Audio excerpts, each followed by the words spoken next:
Can't find the grill. Oh my God! Hey guys, welcome to the show. What about the goofy fucking hat, you ask? Well, it is snowing out, and I'm sorry I'm late. I just want to talk this out with y'all in real time. I know I'm late, and I kind of showed up late on purpose. I apologize. You guys asked me to watch a lot of football ahead of these games. You guys love having all the information, but then you hate when I take too long to get it. But we're here. I had to finish watching Cincinnati Buffalo on end zone or on sideline before I came over. I just wasn't gonna not watch that game twice. I know it's a double negative, but I had to watch that fucking game twice. I wasn't gonna come in here and be like, yeah, sorry, I didn't see it. There's some other games today I didn't see, and to be honest, next year I'd like to move this fucking live show later so I can actually do my job. But we're one big family. I figured I'd air that out with the family members. Green light in prime time. Green light in prime time, maybe like a late afternoon. Hey, you know, you're getting settled in. You get home from work. You're watching the pregame shows. You don't need to watch the pregame shows. You watch the pregame shows with the sound off because this is better. Mm-hmm. You know? Anyways, welcome to the show. I'm going to take the hat off at some point. I just walked in here. I got the damn Uggs on today, dude. It is. Those ones from Tom Brady? Yeah, TB. You know. I was kind of wondering how expensive Tom Brady's leather jacket was. That was like yesterday. He had that leather jacket. That looked nice. He was thirst trapping with it. He's been killing me on social media lately, dude. Can you read the story that you sent me? Oh God, yeah. I got to dig a little bit. Over under $10,000. All you have to do is type in Chris on your text. Over under $10,000. Sure. Easy. Over. On Over, that jacket. definitely. Over under $20,000 on that jacket. I'd say 15. Golly, dude. Oh man, Must be we've nice. had a lot cooking. I mean, let's not start. really Connor T says I scrolling. look cooked as the Chiefs are. Dude, I haven't smoked all day. Why do y'all do this? Did we make Chiefs mainstream? Can y'all grow up? Did we make it mainstream? I'm not in a bad mood. I'm just going to call it how it is today. You know? You guys are like. All right, I'm 7 sending years this to old. Cowboy. I'm gonna send it in our group chat. Cowboy. Huh? Did we make Do it. Chiefs? Did we make Chiefs mainstream? My kids are on a snow day. You think I'm like chiefing with my kids, dude? I got 3 of them. Remember that. Snow Day killed me. I'm not like some of y'all. All right, go ahead. I was saying, did we make Chiefs mainstream? We made Chiefs mainstream. Last night I saw the Chiefs deal pop up on the Houston Texans social media site, and they totally lifted that from us. But that's okay because we love their team. Hey, this is what. Bo, you want to explain where you found that? Dude, I saw this on Tom's Instagram, and it's like, I'm the CEO of my own life. Pick your rules, and it's like, well said. Like, dude, Well said. well said. Fuck your rules. I'm the CEO of my own life, and it's Jerry from Tom and Jerry smoking a blunt.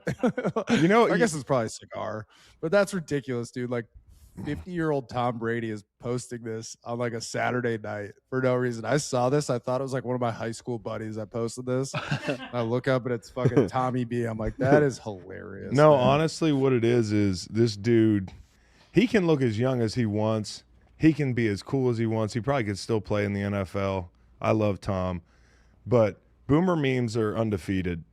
And like literally the coolest men that I know as they get older, my dad included, they will send boomer memes. Like dudes I know that are like badass alpha male, like 50, 60-year-old dudes, like they fall victim to it. I'm starting to see dudes in my age range with the boomer memes, dude. It's a little concerning. like Tom Comes for Brady. you soon. Yeah, well, Tom Brady, I think he's a little older than me for some reason, but he's actually not that much older than me. All right. I just want to know what happened in his life. What happened in Tom Brady's life where he was posting that meme? Like, what did Giselle say? That made him post that meme. I'm the CEO of my own life. Fuck your rules. I don't want to speculate. Not my business. But That's great. what is my business is this wonderful show. And we've got Dr. Fax here. We've got Nolan, we're paying up today in a big way. Pray for us, chat. Yeah, chat. We're about to get holding it right flamed now. out here. Walked in here and Fax was sitting there waiting.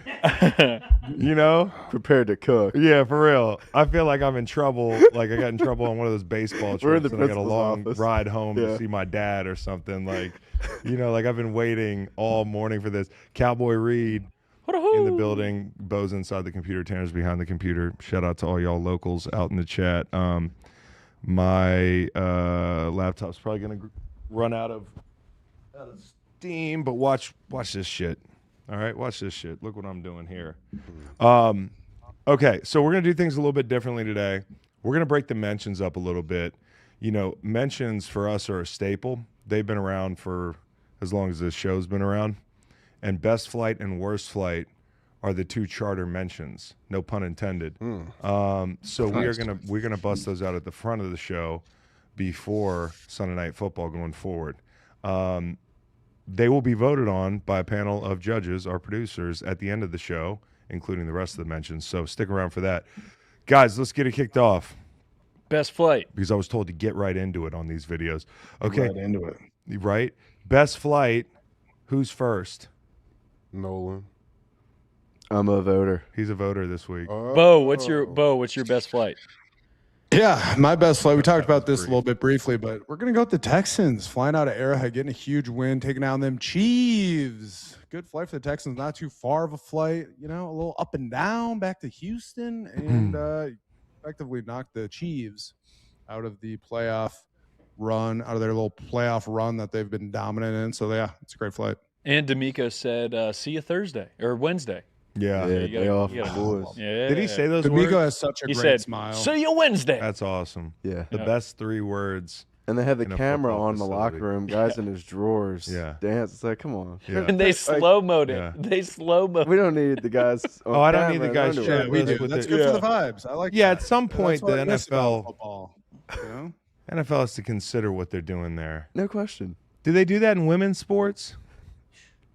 No, seriously. Look Haven't how seen it. afraid Tanner is of where I'm going. Everybody in here's butthole just puckered up. Y'all are a bunch of babies. In women's sports, do you ever see a shot of the locker room? No, because it would be disrespectful. Because it would be disrespectful to the ladies. But yet we're just pieces of meat, which has always been a problem I have. But because we're Hell men, we yeah. can't be objectified. No, I like You know. it. I like it. I remember good. there was a time where I was you like it.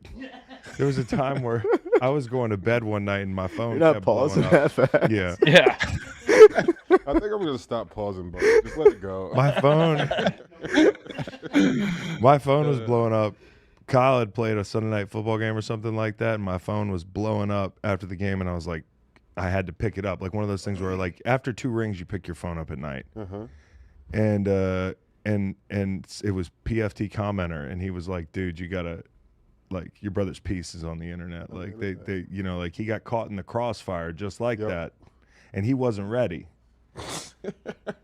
He wasn't prepped. You know what I'm saying? And so Bo's nodding his head like that. I wasn't ready. Yeah, you But gotta the be point- ready. You the gotta know where point the is- camera's at, you know. And that kind of looks bad for you too, because like you know genetics, like you guys are brothers. Bro, don't even do that. You know me better than that. Don't even do that. Pause. You know me better than that. Don't do that. Don't do that. That's crazy. Don't do that.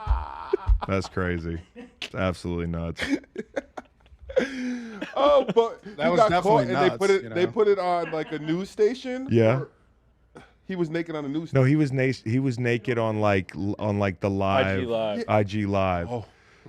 So he was naked on IG Live, and then and that was half of it. I was like, man, come on, man, like you're making me. But it was one of those things where like Deadspin picked it up, all these people picked it up, and they got clicks, and I'm like, you would never do this if it were the WNBA, correct? Correct. Okay, ran over. Okay, let's do best flight. I got Titans. Last time the Titans won a game. Sorry, why? Is that yours? Yeah, I was gonna say Cam Ward, but it's all good. Well, no, I'll give you a different. You can do it. Go ahead. I'll think of a different one. I really will think of a different one. Hey, well, I was gonna say Cam Ward. I just think this You're welcome. this battle between have him and no best him and Shador, they're friends. They train together, and I think this is something for NFL fans that hopefully for years to come, this will be somewhat of an interesting battle and a game to see these two quarterbacks, elite quarterbacks, perform like the way they did. And I think for Cam Ward to get this win and feel good, have a little bit of confidence to finish off probably a not so good rookie season with that franchise, gives you a little confidence to beat one of your homeboys, the person you train with, and you guys had both a pretty decent game and something that I feel like will be pretty memorable, the game for the stats wise. And Cam Ward played really, really well. So, Dude, that's well, what- here's the deal. Cam Ward, they did everything they could short of putting him in bubble wrap. He was running from a grizzly bear for most of that game, and the time to throw reflected that. They got him. So number one, just to load the plane with your $50 million quarterback, and him not be hurt after a game like that, like what he was under siege, which is nothing new for that team. But yeah, that's a good flight. 90 minutes up and down. I'm going to think of a better flight right now. While you think of that, I think we should shout out this comment in the chat. Jake Thornton said that when he was young, he got asked to run the chains for a football game, and he said no because, in his words, I was drunk, and then they said they needed me, and I went to measure for a first down, and my hog flopped out. No way. What? I got a lot of questions. That's for what Jake is- Thornton. Like just no briefs. Just Guess so. Just dick out at the high So school much for the football game? flights going fast. We got sidebars about people's pieces falling out doing the chains and shit. Oh man, best flight. Well, here, Beau, give your worst flight. We'll keep it moving. Yeah, we can circle we'll back. boomerang around. Yeah. No, I want to give know- mine because I just gave my Yeah, best give flight yours. away. Yeah, I don't okay. want to lose mine. It's the Bengals. I know some people are going to say the Colts. Yeah, But being on a middling team like the Bengals, and in middling I mean like in actuality, not who they are when they're healthy. It's worse than being. It's not worse. It's worse. It's more depressing to be on a 2-14 team. It's just like it's like a blanket of sadness. There's like your team's just down all the time. But to be on a fucking team that goes 7-9, or whatever it is in today's world, it'd be like 8-9. I've been on a couple of those teams. It's almost worse because you get the hope, and then it gets smashed, and you think, oh, we've got a chance. You look at numbers, you look at your schedule, and then you're like, hey, we have to win this game. How many times have we said that about the Bengals so far this year? Must win, must win, must win. Over the last 2 years, they lose again, and the way they lost for me is what makes this the worst flight. The swing for Christian Benford picking that ball off went from like, if you looked at the math on that play, it was one of the biggest single play swings in win probability all season. I mean, that's crazy. They scored 21 points in 5.5 minutes. Absolutely nuts. And it feels like when you lose a game like that on the road, like I can tell you when something like that happens, you remember that sound for the rest of your life. No bullshit. When you lose a bad game on the road and it happens in like one play, there are still plays from my career when we played Seattle and we'd play them close, and then inevitably fourth quarter some crazy shit would happen because they always had a horseshoe up their ass and our offense was bad. But I'll never forget like watching Cam Chancellor pick a ball off and run it back, or like the way the crowd erupts. This stuff's going to stick with them. I think it was the type of flight where you could hear a pin drop on the way home. Like, no joke. Plus, you got to fly out of a damn snowstorm. 21 points in 4.5 minutes. That had to be brutal. And that Benford pick sent it 60.8 percentage points from 16.2 to 77%. Single Dude. biggest win probability swing on a play outside the last 2 minutes. It feels like getting 26. jumped. Yeah. It feels like getting jumped. So like you're like Mr. Krabs, where you're all Yeah. like, that's what it feels like Frazzled. when you give up a play like that on the road, and then you come back out and then the epinephrine. You looked like Mr. Krabs. When it happened, I was shocked. I haven't been that shocked all season at a play like that. It was such a great play, and it was such a boneheaded play on. Dude, the first way he down. stuck it in his fingers, like that was wild. I feel like everyone's picking off these little screen passes lately. Yeah. Van Ginkel had another one. He's gotten good at that. That's 2 weeks in a row where Bedford's like Benford's a huge dog. touchdown, just changed the game. Look at that. Oh, Meme. dude, I honestly, that looks like a still shot. That's a 25-second video. I've never been so surprised all season long. That was just such a massive play, dude. And the Bengals still covered, which was great. But for a minute there, it looked pretty dicey. Looked very dicey. All right, worst flight. May I go? I'll leave the obvious, the low hanging fruit for Dr. Fax. I'm gonna go worst flight. Dan Quinn, the Commanders. You get shut out against the Vikings. The Vikings aren't like a super duper strong team. Like they're very good, and you get shut out. You play your young stud quarterback who re-injures his elbow after throwing a pick and getting blocked into the turf. And, another tough one with with Zach Ertz got injured too. Hated to see that. Love Ertz. Chris and I obviously played with him in Philly. But you're Dan Quinn. You're leaving. What is the Commanders' record? They're fucking 3-10 on that flight home after getting shut out. And then obviously you're a defensive coach. You know, the Vikings put up 31 points on you. That's a tough flight, man. Tough flight for Dan Quinn and the Commanders. Man. Well, thanks for the low-hanging fruit. Worst flight going to the Tampa Bay Buccaneers, losing to oh shucks. Oh shucks. For rushing Shuck it. not one, but 2 rushing touchdowns, losing to rookie quarterback Tyler Shuck down in New Orleans. That's a quick flight back to Tampa, just soaking in your sorrows and looking at Instagram and seeing that we are tied with Who had the worst flight? Panthers. I Who don't had know the if you worst know flight? this fact. The but I Bucks. live Did the in Bucks have Tampa the worst Bay. flight? Talk about a ricochet. Talk about a backfire. Who had the worst flight? The Buccaneers. That game was Yeah, played yeah. outside. In lovely Context Tampa. clue. I was Thought it was there. New Orleans. It happened. You were like, oh, but if I got something for Beau's ass. I'm gonna get Beau. No, not so Got bad, buddy. myself. I was looking still outside. lost. It was raining. All right, I'll go to my They best still lost. flight. Well, the worst. I'll go to your best flight. Yeah, what is the worst flight? It's the Colts. It's the Colts. It's the Colts. You can hear But- a pin drop on that one too. But we'll save it for later. Not that bad of a flight, Colts fans. I got Okay. a little, you got a little nugget for you. Okay, so I think this is great. My bad, Nate. I think I told you. It's all good. Yeah. It's all good. I was double checking it Not gonna 'cause I- throw you- not gonna throw you out. It's all good. It's I got a good one. Best flight. Thank you to somebody on set. Notre Dame related. The walk-ons on that team don't have to get the fuck beat out of them on scout team for a month. They get to fly For home bowl prep. because of Notre Dame's cowardice. And I know I wasn't happy that a social went out last night shitting on every Catholic in America. I wanted to wait until we got a chance to talk about it as a group. But Notre Dame is hilarious, objectively, that fans don't want to be bothered about this thing. And I know there's a couple other teams that do it. But to me, until it's the absolute norm, you're going to look funny when you opt out of, the bowl series because you wanted to be in the playoff. It just looks like sour grapes, and it's funny as fuck.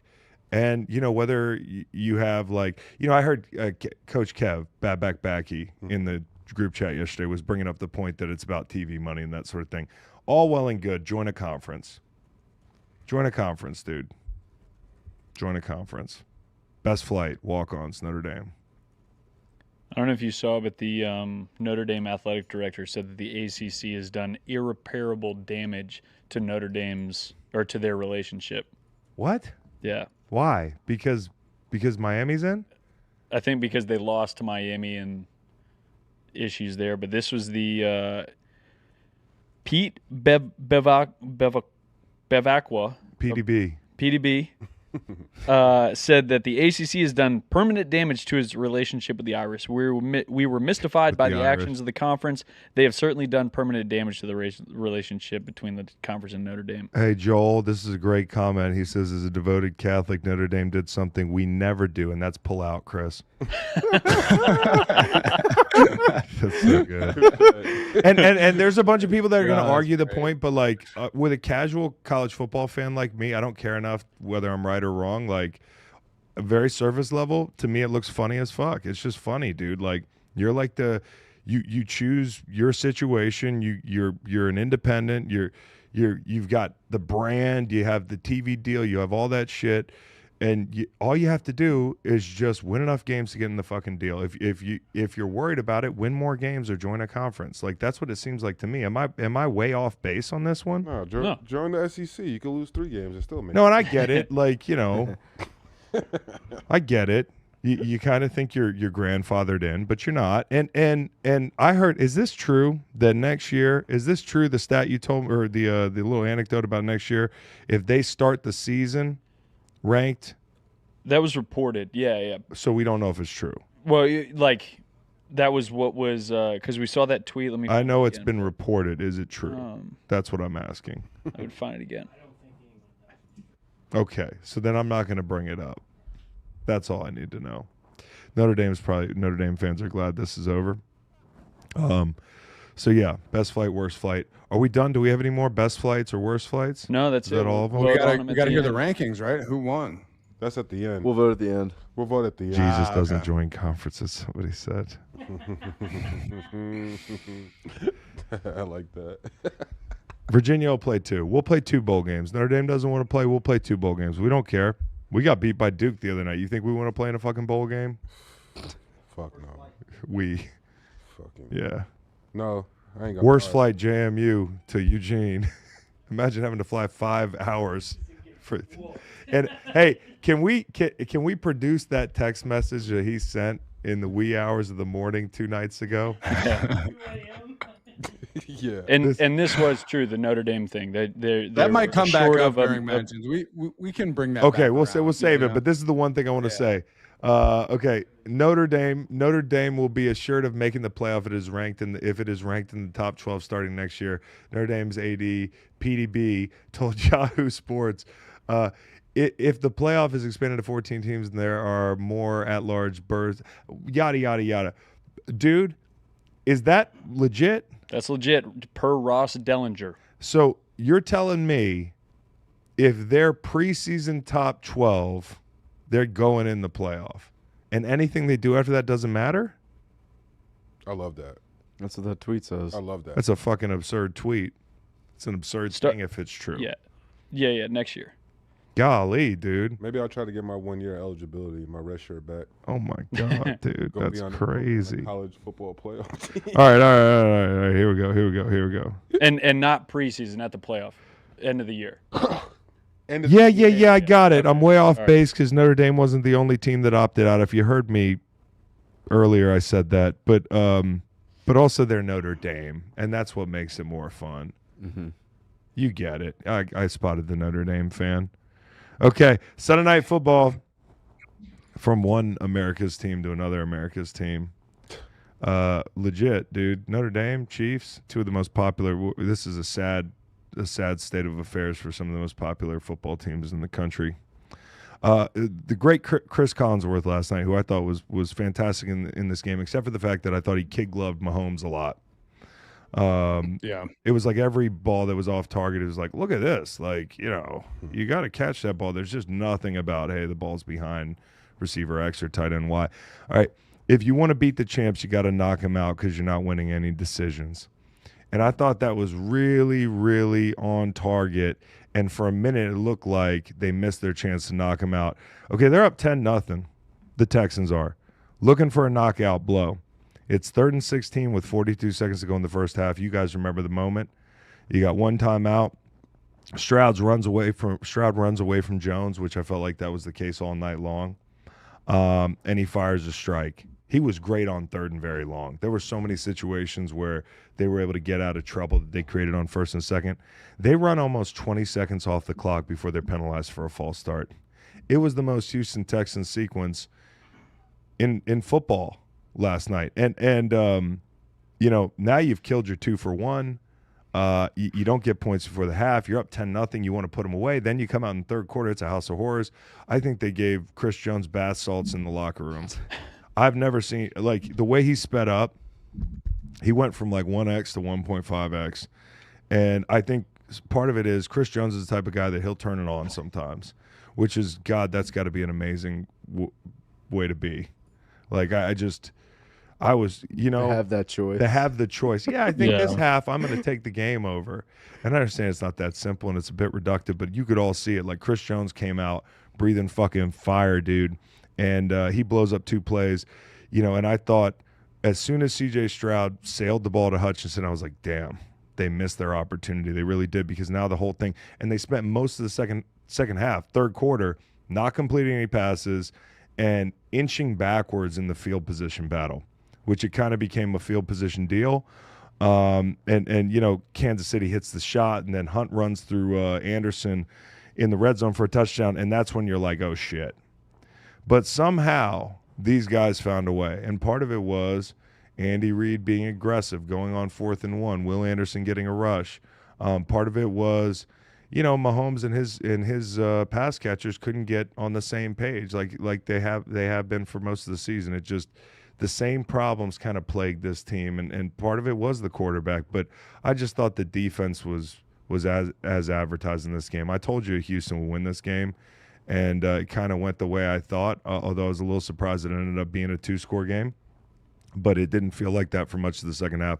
I just thought the Texans in a game where they nearly give it away, right? They have it in the bag. They nearly give it away. That third quarter, everything about that third quarter screamed, we're going to lose this game on the road at Arrowhead at night, which is the way it goes for eons prior to this season.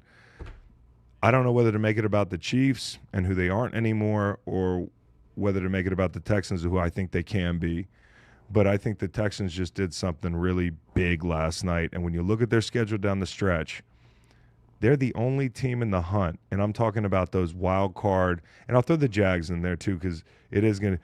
And boy, oh boy. You throw us into what? Dude, can you do the show? I'm is it going. possible? No, the looks, it's like. I'm just saying. I You can't said even you're focus. throwing us into what, the hunt? The hunt, yeah. I said I'll throw you into the hunt. I was about to say you're the only one I'll throw into the hunt because it is relevant, because Houston and Jacksonville are in a division race now. Of all the AFC teams in the hunt. Okay.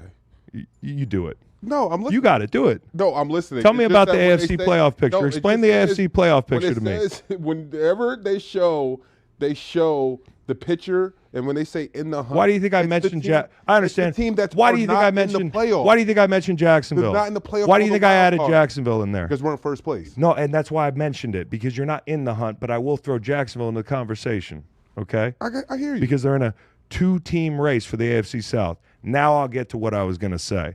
What I was going to say is Houston has 3 home games out of 4. They're the only team. They're the only team left. And so they have a real big opportunity here with Arizona, Vegas, Los Angeles, and Indy. That's all I'm going to say. I think they put themselves in really good position to possibly, even if they don't win the division, because Jacksonville, they'd need Jacksonville's help. Jacksonville would have to lose to Denver. It basically comes down to L.A., if you're assuming Houston's going to be favored at home, which they should be. They're a whole different team at home. Arizona, Las Vegas, Indy at home, probably all favored.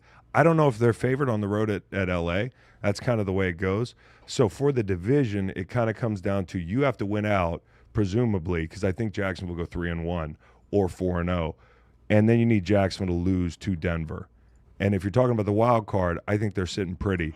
What they did last night was big. That's all I'm saying. The Jags currently have a 98% chance to make the playoffs, 59% chance to win the AFC South. That's per the New York Times. Who has a 59% chance The Jaguars. to win the AFC South? Yep. Compared to 38% for the Texans. In that 2 team. No, and that's the first time we've cut to you. You look incredible. That's all I want to say. I got to ask for the long hair, folks. Is it as itchy as this all the time? I mean, I don't know how Trevor does it. Golly.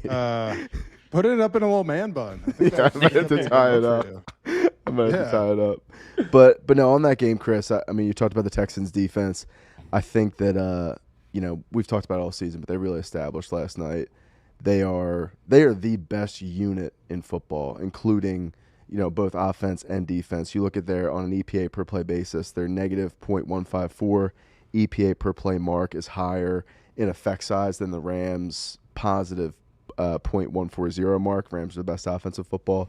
So when you compare across both sides of the ball, this is the best unit in football. It's what they leaned on last night. It's their superpower. And it's kind of why they have a case, just as much of a case as anybody in the AFC, as a real contender to come out on top of that conference. But probably not, right? Defense Let's get is to the sick. big game.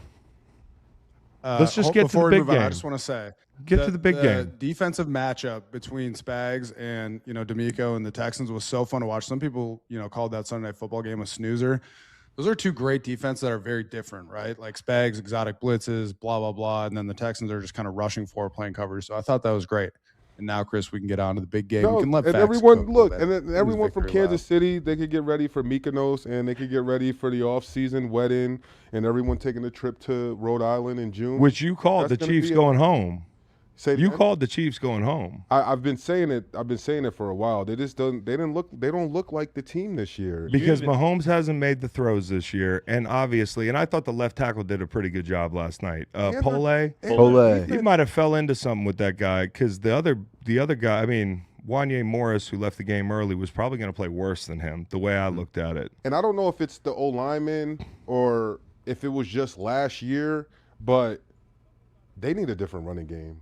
I don't know if the Pacheco or Kareem Hunt, that 1-2 punch is like the injuries are part of it. But yeah, I agree. I think they could use a higher caliber back. And I hate hearing the trade rumors of them not getting Breece Hall or whatever. That's right. Like that's right. The fact that you had a chance to get him and just thinking about how he could have potentially maybe helped that offense, it's just like it's all what ifs, but yeah, I don't know. The Chiefs, they're just not like, and I feel like it's good seeing different teams not make the NFL. I think that's what this year's about. It's like it's a changing of the guard. Just like how everyone's going to be happy. Like if the Panthers sneak in, I think NFL fans will be like, "Oh, this is cool." Like, when's the last time we've seen the Panthers sneak in? I don't know. I think NFL fans are probably going to be like, "What the fuck are they doing here?" But like, so they'll probably say that unless the Bucks get healthy and play a lot better, they'll say the same thing about the Bucks. I just this year has been crazy. Yeah. You know, the two guys with multiple MVPs have not played well. You know, I got to be honest. The Chiefs, Mahomes, if he plays 10% better this year, they win a couple more games. And that's part of it. He was under siege at times.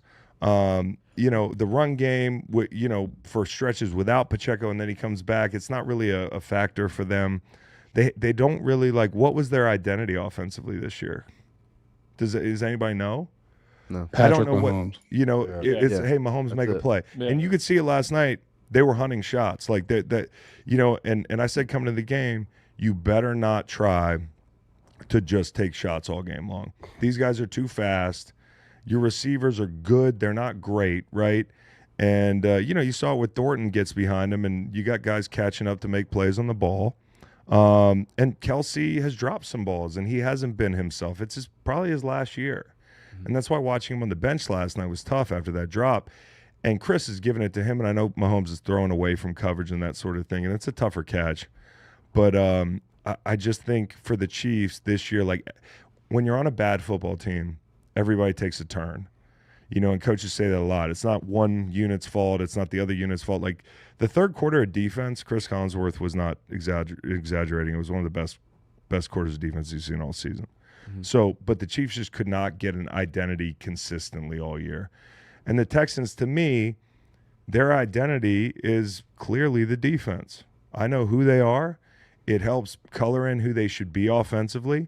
And I thought Woody Marks played well for them last night. He found a little daylight at times. Big Wood. Pause. And then you end up with Higgins making some big plays. Noel, although I will say, dude, in that third quarter, it felt like they were running into like one of these zombie movies where there's a bunch of like a zombie apocalypse. Like they're all sprinting for not the slower like Walking Dead kind, but like the what's that zombie movie that just came out? The way they 28 days later. Yeah, it's like 28 days later where everybody's like sped up.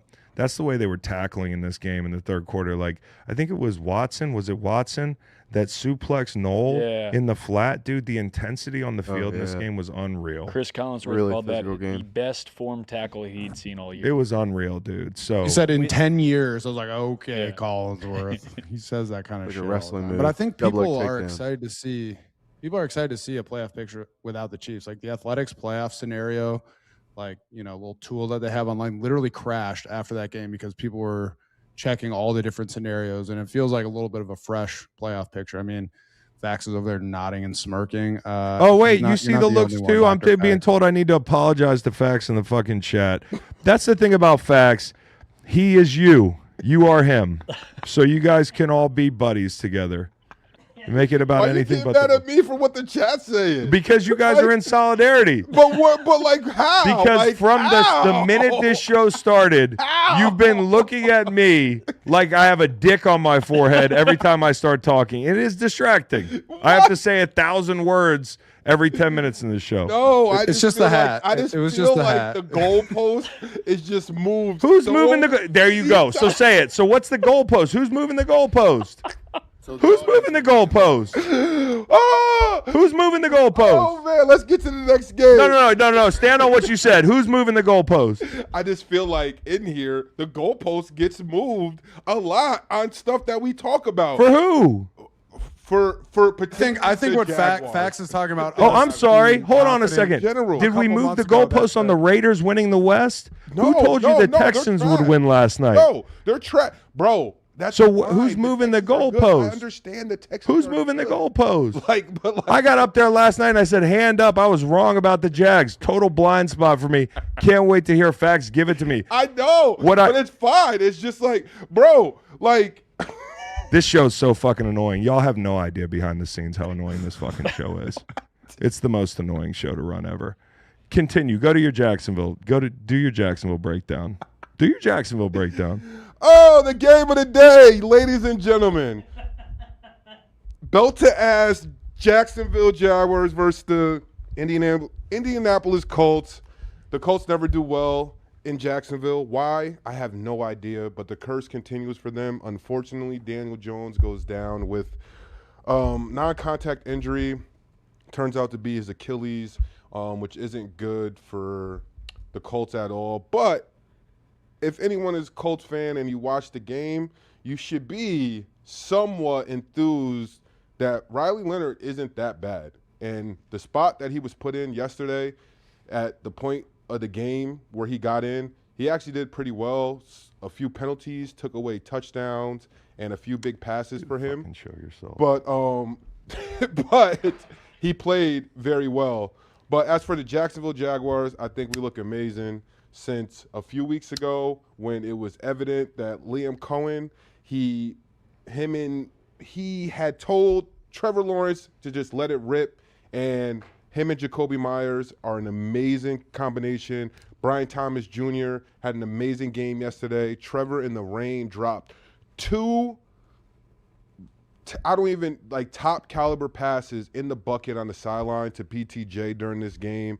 And it's just sometimes for me, seeing Trevor make those type of passes is honestly what pisses me off about him when he does some of the other stuff that he does. And yesterday, going to give him a little bit of a pass because of the rain, because he let an easy check down fly option to the running back. He overshot him so badly yesterday that it was one of those things. It's just like, Trevor, you make a pass like that and then you can't make a 5-yard check down pass that'll probably go for a few yards. I don't understand. But the Jags in first place right now. Great team. In first place right now. Going to the Super Bowl. What do you got to say, Bo? Dude, you got to give him his due. I didn't say a fucking word, bro. No, Right, this is the type of shit. No, I seen him tap the mic if he wanted to talk. He just tapped the mic on. He might have just been making sure. Did you not tap your mic like you wanted to talk? I'm going to say this, all right? The Jags, I don't know how good they are, honestly. I think they're great, It's Bo. just like, you're a hater. They're obviously, you know what? Whatever. Congrats, Nate. All right, dude. congrats. And that's the thing. We walk in this. For me, this isn't even about the Jags. This game, I like the Colts. I like JT, my old D-line coach Charlie Partridge, who I love. He was my D-line coach at Wisconsin. He's on the Colts staff. I'm a huge fan of his. But it's just, to me, the Jags played well, but they beat a team who lost their starting quarterback to a terrible injury. I feel for Daniel Jones is kind of the worst. His situation, I just feel for him so bad. And I think that the biggest thing I want to say is with Riley Leonard, he looked good at times. It just sucks that AR-15 breaks his damn orbital bone in preseason. A couple weeks ago, he can't play. Daniel Jones is having a phenomenal season out of nowhere. It feels like the Cinderella comeback story. I was excited about that because I like to see guys who bounce around succeed. And then he's battling through injury. He tears his damn Achilles, and just the video of him struggling and limping into the sideline, and he knows that his Achilles is torn. To me, that it's just hard to celebrate, a Jacksonville victory under these circumstances. But congratulations, man. They're Dude, clearly the class of the. Can I be AFC. Honest? It's like, yeah, go ahead. No, Chris, can I go be ahead. honest?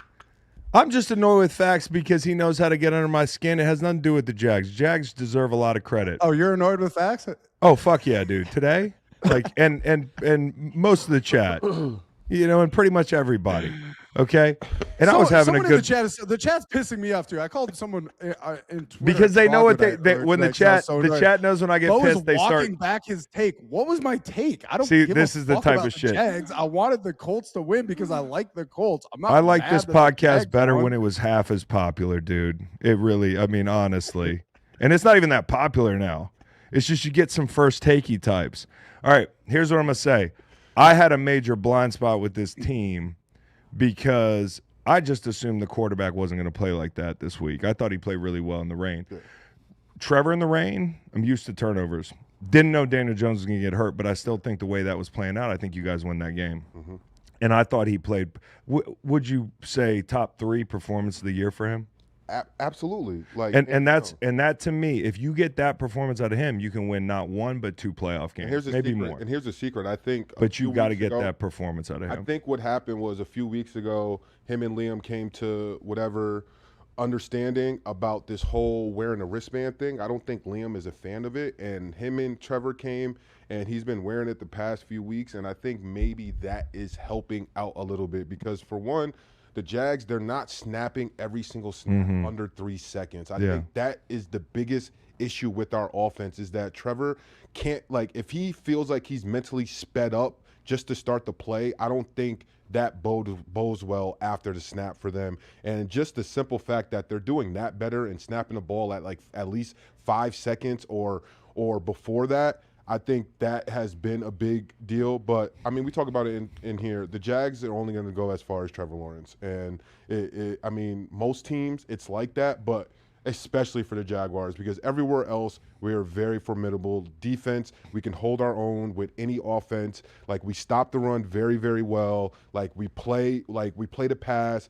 We do what we need to. And then special teams, we make enough plays on special teams that we can flip the field a little bit. So it's all on Trevor. This is a very good breakdown. I would agree with everything you said. Facts. I think Liam Cohen, as I've said a bunch of times, has done a great job. Yeah. But the quarterback has to play like that. That's it. And if he plays like that, you're good. And I love that Liam keeps challenging him, man. Keep bringing it out of Trevor. No, the thing I really wanted to talk about in this breakdown, and it's not to avoid giving you your due because I think you're dead right, but it's bigger story. The bigger story is Indy. The bigger story is to me because not only does it change, we're talking about the Chiefs and we're talking about other teams that are thinking about they're out, they're in, what do we do? Now you've got a shot because there's probably one less wild card team for sure. This team probably dies in the dirt. I mean, I remember last night watching Devin McCourty and Jason Garrett argue over this on set. That was super fucking funny, dude. Yeah. And it wasn't like this argument. It was like well, Jason Garrett was building out a positive case for that was they're done, bro. He's like, no. They're cooked, bro. Yeah. And Garrett was like, motherfucker. And he was what's his name was audible, don't do that. Dev was like, stop, don't do that. So, I think it not only is a ripple effect for the rest of the league, but it's also a kind of a crossroads for what do you want to do because they have gone all in. They shipped next year's first-round pick for Sauce Gardner. Fuck them picks. This is, but and I would have too. Because their window, there's so many guys up in 25 and 26, and we talked about this window in the wake of that trade. This is why you make the trade. But now you've got a quarterback who on December 7th tears his ACL. Or not his ACL, he ruptures his Achilles, which is actually probably worse. Nowadays. And there's also layers to that story because we said with the fibula, with the fractured fibula, as an athlete, you always hurt something else. When you're playing through something, you compensate, you hurt something else, right? So from an athlete standpoint, I feel bad for Daniel Jones, right? But I also kind of feel for the Colts because their window's wide open. They're moving like their window was wide open. They had hit a bump in the road. They weren't playing well on third down. I thought some of it was fixable. Did I think they were a Super Bowl team? No. But now they certainly aren't, and they have to consider, do we want to pay Daniel Jones? And we talked about it for quite a while last night, and my answer was no. And my answer is still probably no. And I understand that some people think that you could probably give him a Geno deal. But I just, recent history, and I understand Aaron Rodgers is older, but he didn't look great his first year off an Achilles. If you're going to wait 2 years for Daniel Jones to look good, then you're out of the window, and these guys won't have jobs.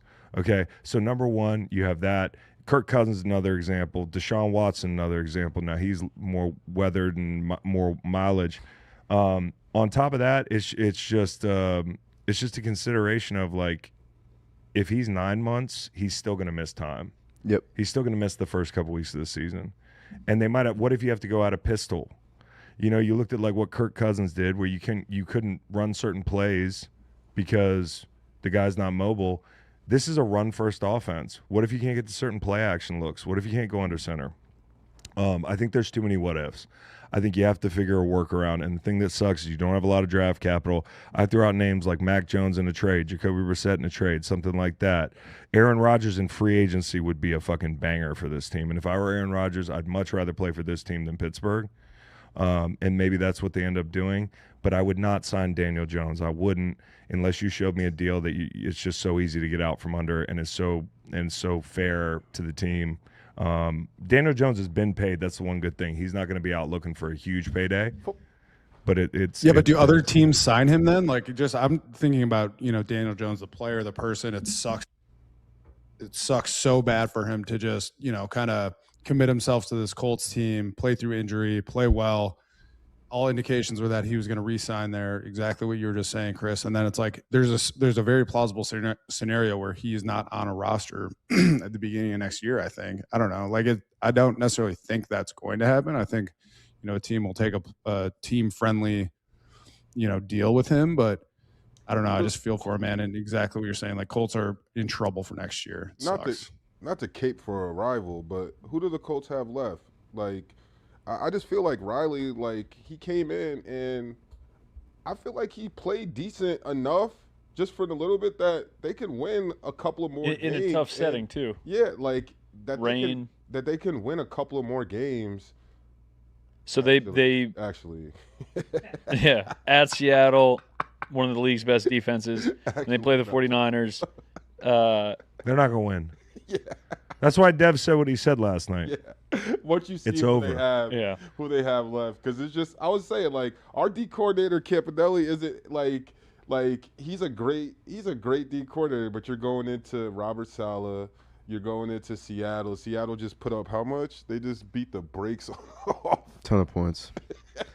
Colts currently have a 30% chance of making the playoffs. And then Sauce Gardner's hurt. Like, it's crazy just, like, the parody of the NFL and just, like, if you were a Colts fan 2 weeks ago, just how great it was just looking. Like, nothing's promised. Life comes at you fast. Comes at you so fast, bro, because now Sauce is hurt. All your draft picks are gone. Mm-hmm. Your quarterback is done for the year. Like, you can hope Riley Leonard does something. It's an Anthony Richardson prayer, dude. Then that turn your offense into a fucking. No, but here's this though. Too with him. What? Like, what if he never plays again?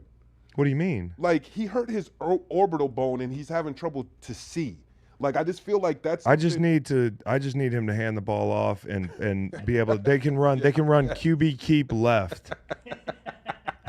You know what I'm saying? Like, if you see out your left eye, then we'll just read the left end. But like, how crazy is that? Just even that, like, yo, he broke his orbital bone. Like it's just. No, I know. Just the I'm downfall of everything is just. It's unfortunate, but it's just one of those leagues. It's just like literally next man up, and you can't really feel sorry for guys for circumstances, but it's like, goddamn, if you are a Colts fan.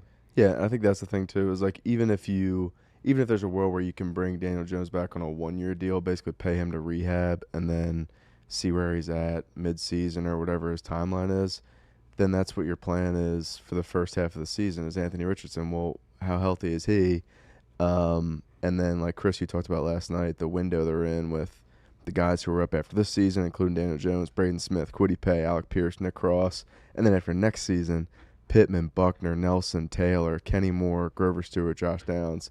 So the other scenario here is looking at the reality of all of that, looking at that list of guys who are up next season and going on a trade spree this offseason, just full reset. I don't know. And with Richardson, 4 days sucks. ago, there was an article that stated Richardson's vision was temporarily impaired by the injury because of swelling and the resulting surgery that was required, leaving him with some blurriness in one eye that is now clearing. It's clearing. Yeah.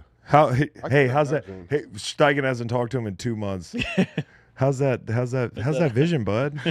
Break your fucking orbital. How many Just fingers am I approaching holding him up? from the end of Just a kidding. long hallway. Just kidding. Wouldn't do that. Hey. Yo, fuck that, dude. Oh my God. Joe Um, Flacco, would you try to go get Joe Flacco? Joe Flacco. Would you go try to go get him real quick? Well, Now if that they go they're get done? Joe Flacco, Liam Oh, wait. Cohen's gonna be mad as fuck, just Mad like as- Tama was Yeah, mad as yeah, fuck. yeah. Yeah, he would. Yeah, he would.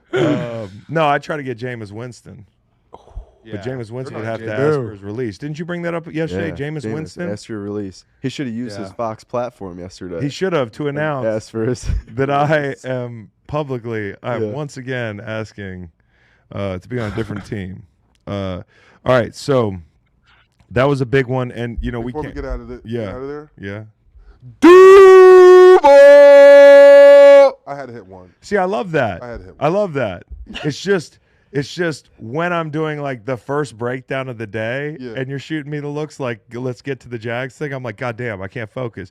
Duval your head off. I'll give you another minute, dude. I don't care if we Don't do it for a minute. I don't care if we go to the pool, dude. Shout out to Little Duval too. Little Duval. He was knows what's supposed to come up. on the show.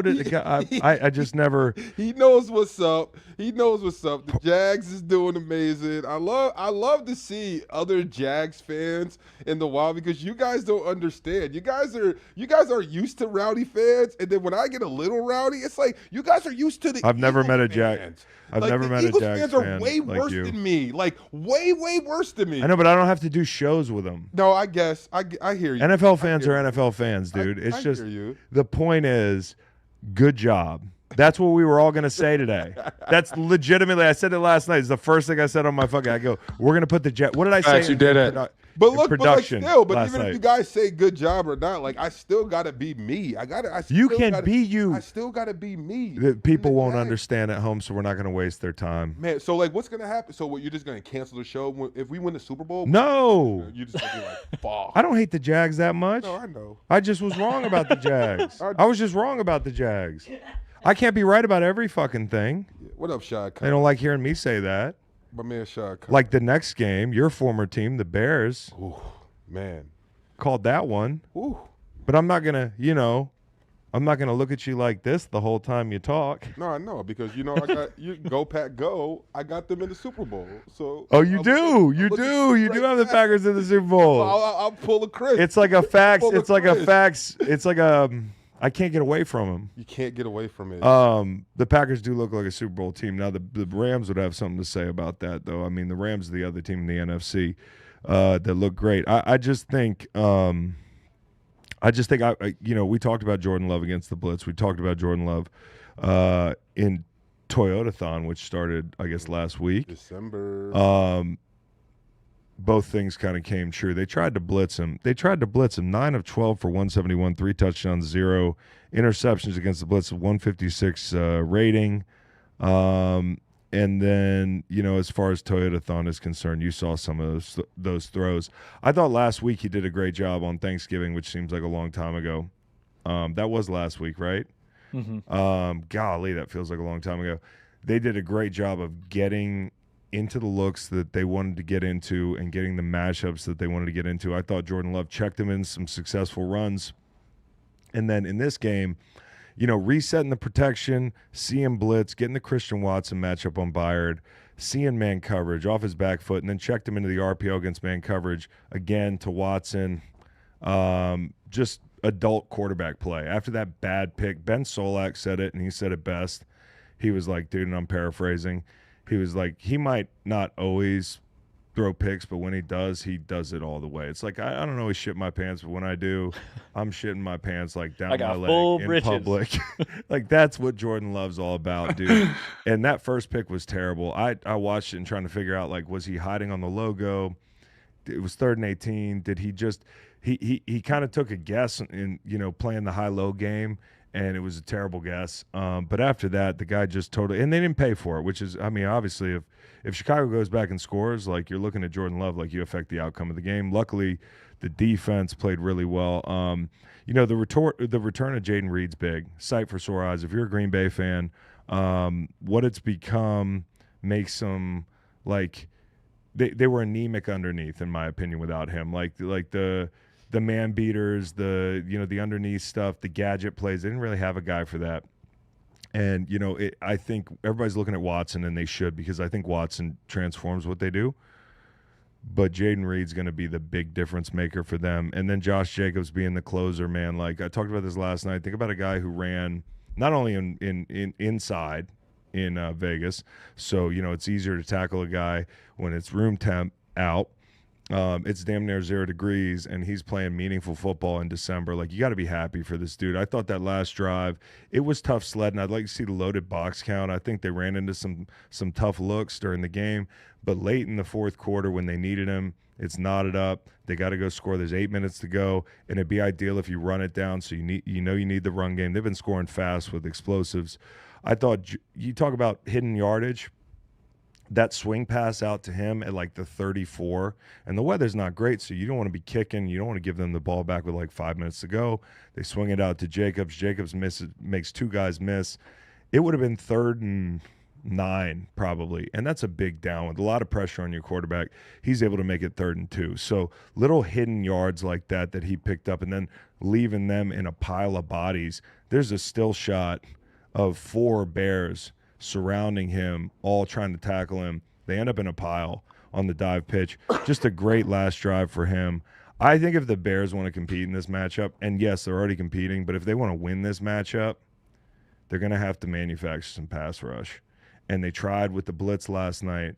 I think the only honest way to do it is to bring in better personnel. I mean, you start thinking about like year to year, hey, and I'm not saying the Bears can't win in a couple weeks or the Bears can't win a playoff game or yada, yada, yada. But what I am saying is if you want to consistently beat Green Bay, you cannot blitz them to do that. You have to beat them with 4 rushers, and they don't have that right now.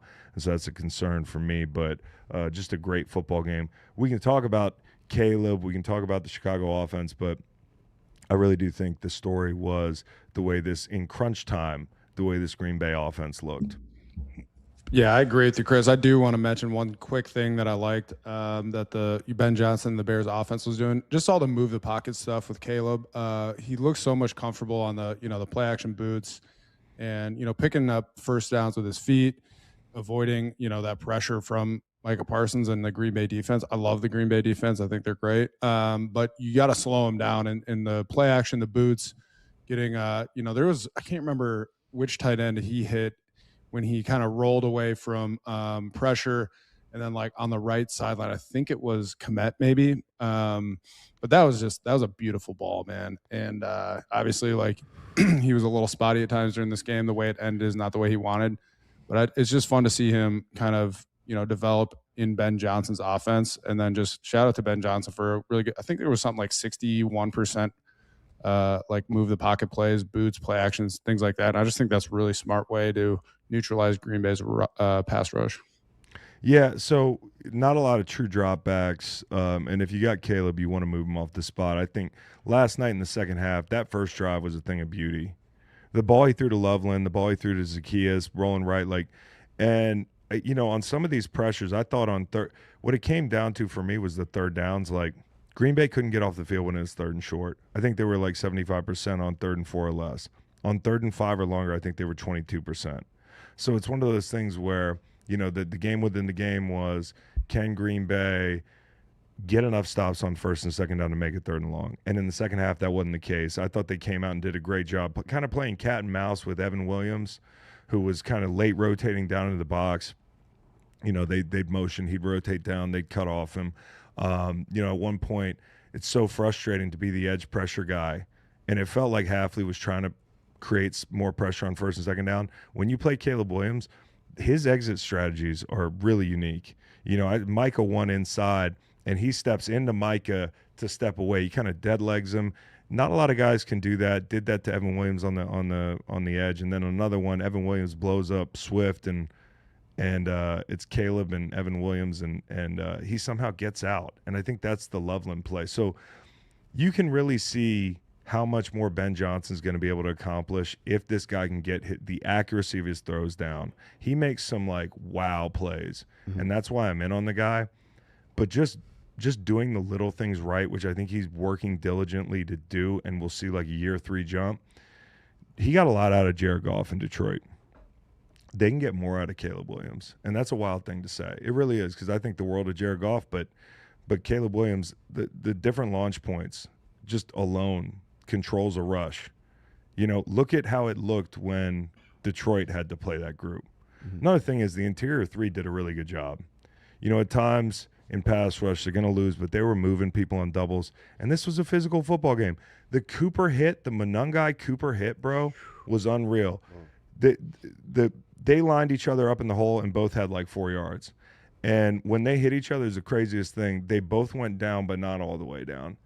And then they both got up and met 3 yards later on a tackle for no gain. It was like just a heavyweight fight out there. And I think Cooper and Monungai left some of their life force on the field yesterday, dude. That was just a fucking fist fight. Definitely left some helmet paint out there. Such a physical game. But the Toyotathon thing, man, you see all these stats online. Like, he's up to, during Toyotathon, 4,200 yards, 36 tuds, only a couple picks. Here's the problem for the Packers. Per the internet, Toyotathon ends the first week of January.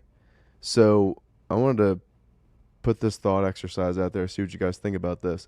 I wonder if there's like a reverse NIL situation the Packers could do, where the Packers franchise pays Toyota to extend it through mid-February. Can you extend your lease? That's like, smart. Can you refinance and do all that shit? Yeah. So why don't you just do that with Toyotathon? That's what they should do. Yeah, they should run it through Feb. Through mid-February. It'd be really smart. Because on a heater right now, you're going to stop first week of January, and then, you know. It's a great truck. They make a great truck. I drive one. I just got us here safe in the snow. It's a great truck. Yeah, we got us here safe in the snow. But the end of the game, my only thing is this: Ben Johnson. Okay, at that point, what is it? 3rd and 1 with a minute to go. They start with like 3.5 minutes or something, and I had the mortgage on the Packers, as you guys knew, and so. Listen, I'm not in a bad mood because I lost money yesterday. That's not it. I didn't lose any money. It's I walk in, and I had gone to see my kids in the 3rd quarter, and I felt like it was bad luck. I sat with my kids and watched the 3rd quarter, and the Bears were just slicing and dicing. I had to run back up to the man cave, watch with y'all boys, and it came down to the fact that, you know, like they're running the ball, and I'm thinking to myself, this is going to end on a 2-point conversion. It's going to end on a 2-point conversion. Chicago's going to score. And they're intentionally juicing this thing. They're on like the 14th. So if they pick up a first down in that situation, the Packers are fucked. I think they're fucked. Mm-hmm. And it comes down to Enigbare making a play on 3rd down. And I agree with the call, because if he doesn't make that play where he actually folds over the 2 interior players, which is a really heady play.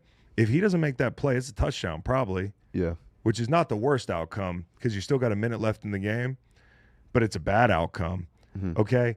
My question for Ben Johnson is, with everything I just said about 3rd and 4, 4th and 1, 4th and short, like the naked bootlegs, everything you've had, why are you not running the football? I know it's hindsight's 20/20, and you want to put the ball in your best player's hand, and Caleb Williams is a great player, but he wasn't ready for that moment, because he's got to let that ball go when he gets to the hash on 4th and 1. Yep. He's late by 15 feet.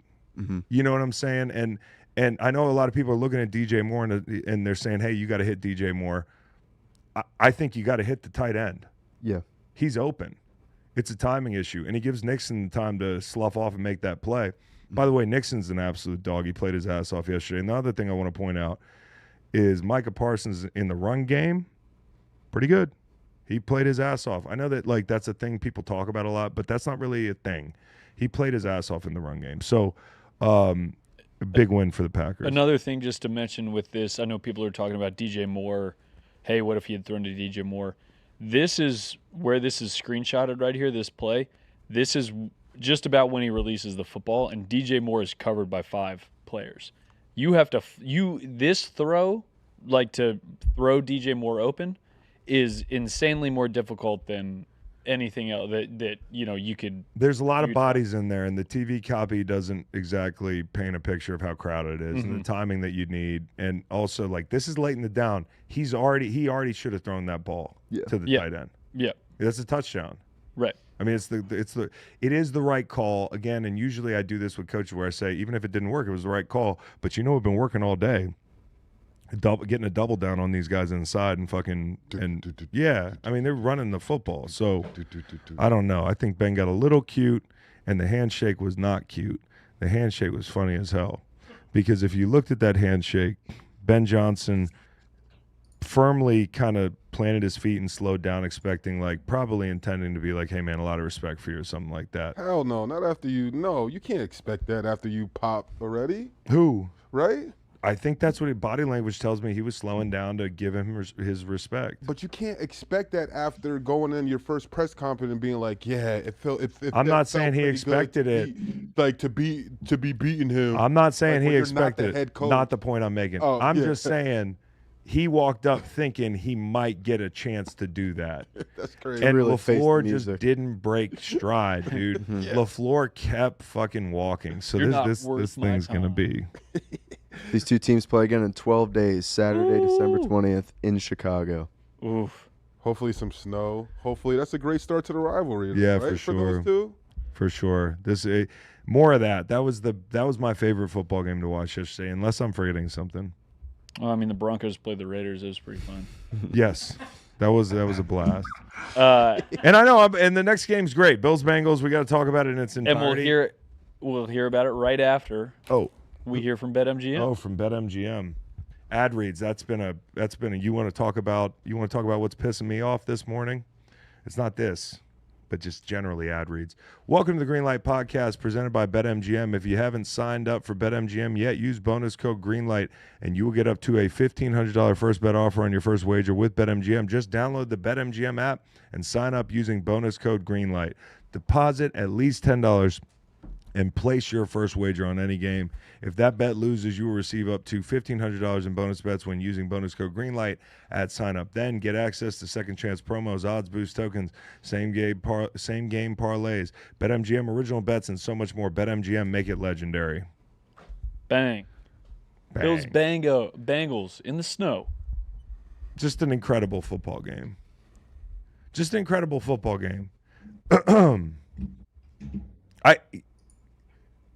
Who's better?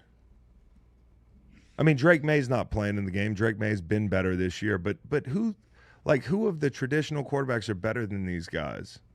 Stafford. Stafford's played That's better. the only one.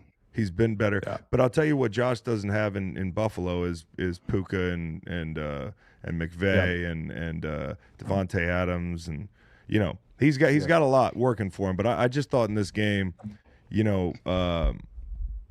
this was a moment of excellence from the Bills offense and from Joe Brady. I thought they found a way in this game. You talk about tight ends. It's not too hard when you play Cincinnati and you look at their defense and you say, hey, they've given up like a bajillion yards to tight ends on the season. Like, let's just get the ball to our best players. It just so happens that we got Kincaid back, and he's like, I mean, it's a sight for sore eyes. But they also did a great job of kind of managing the game, especially for falling down 14-3. That was not part of the script for them. And you heard me talk about this Bengals offense. I thought it was going to take 40 points to win this game, 35, 40 points to win this game, and it took all of it. And for the Bills, like, they've gotten pretty good at winning these high-scoring games, even with the people that they have around them. You think about the Tampa Bay game. That's not the concern. The concern I have is the games where they don't have much going because they're outmatched outside, like a Houston game. Like earlier this season, or like a New England game where the pressure's getting to Josh. When Buffalo plays teams that don't have pass rush, even if it's in the snow, I feel like they're going to shred that team. Like, if you look at Buffalo, the biggest predictor, is do you have pass rush? Because it's going to speed them up, and they don't have the guys outside that can win in fractions of time. But on a day like today, they were able to just get it done. And I think a lot of it was, hey, 4th and 4 at midfield, down 14-3, that game could go totally different at that point, because you find yourself down. And I said coming in, probably want to play keep away, right? That would be the best game script for Buffalo. That didn't work out. 14-3. If you don't get this, you're fucked. You hit Gabe Davis on the sideline. And I think it was a 4th down in the low red to Shakir, and that was winning football, dude. That was championship level football right there from a quarterback and a receiver. They were playing 1-on-1. He cut Knight's sideburn. Like the ball was like on his ear, dude.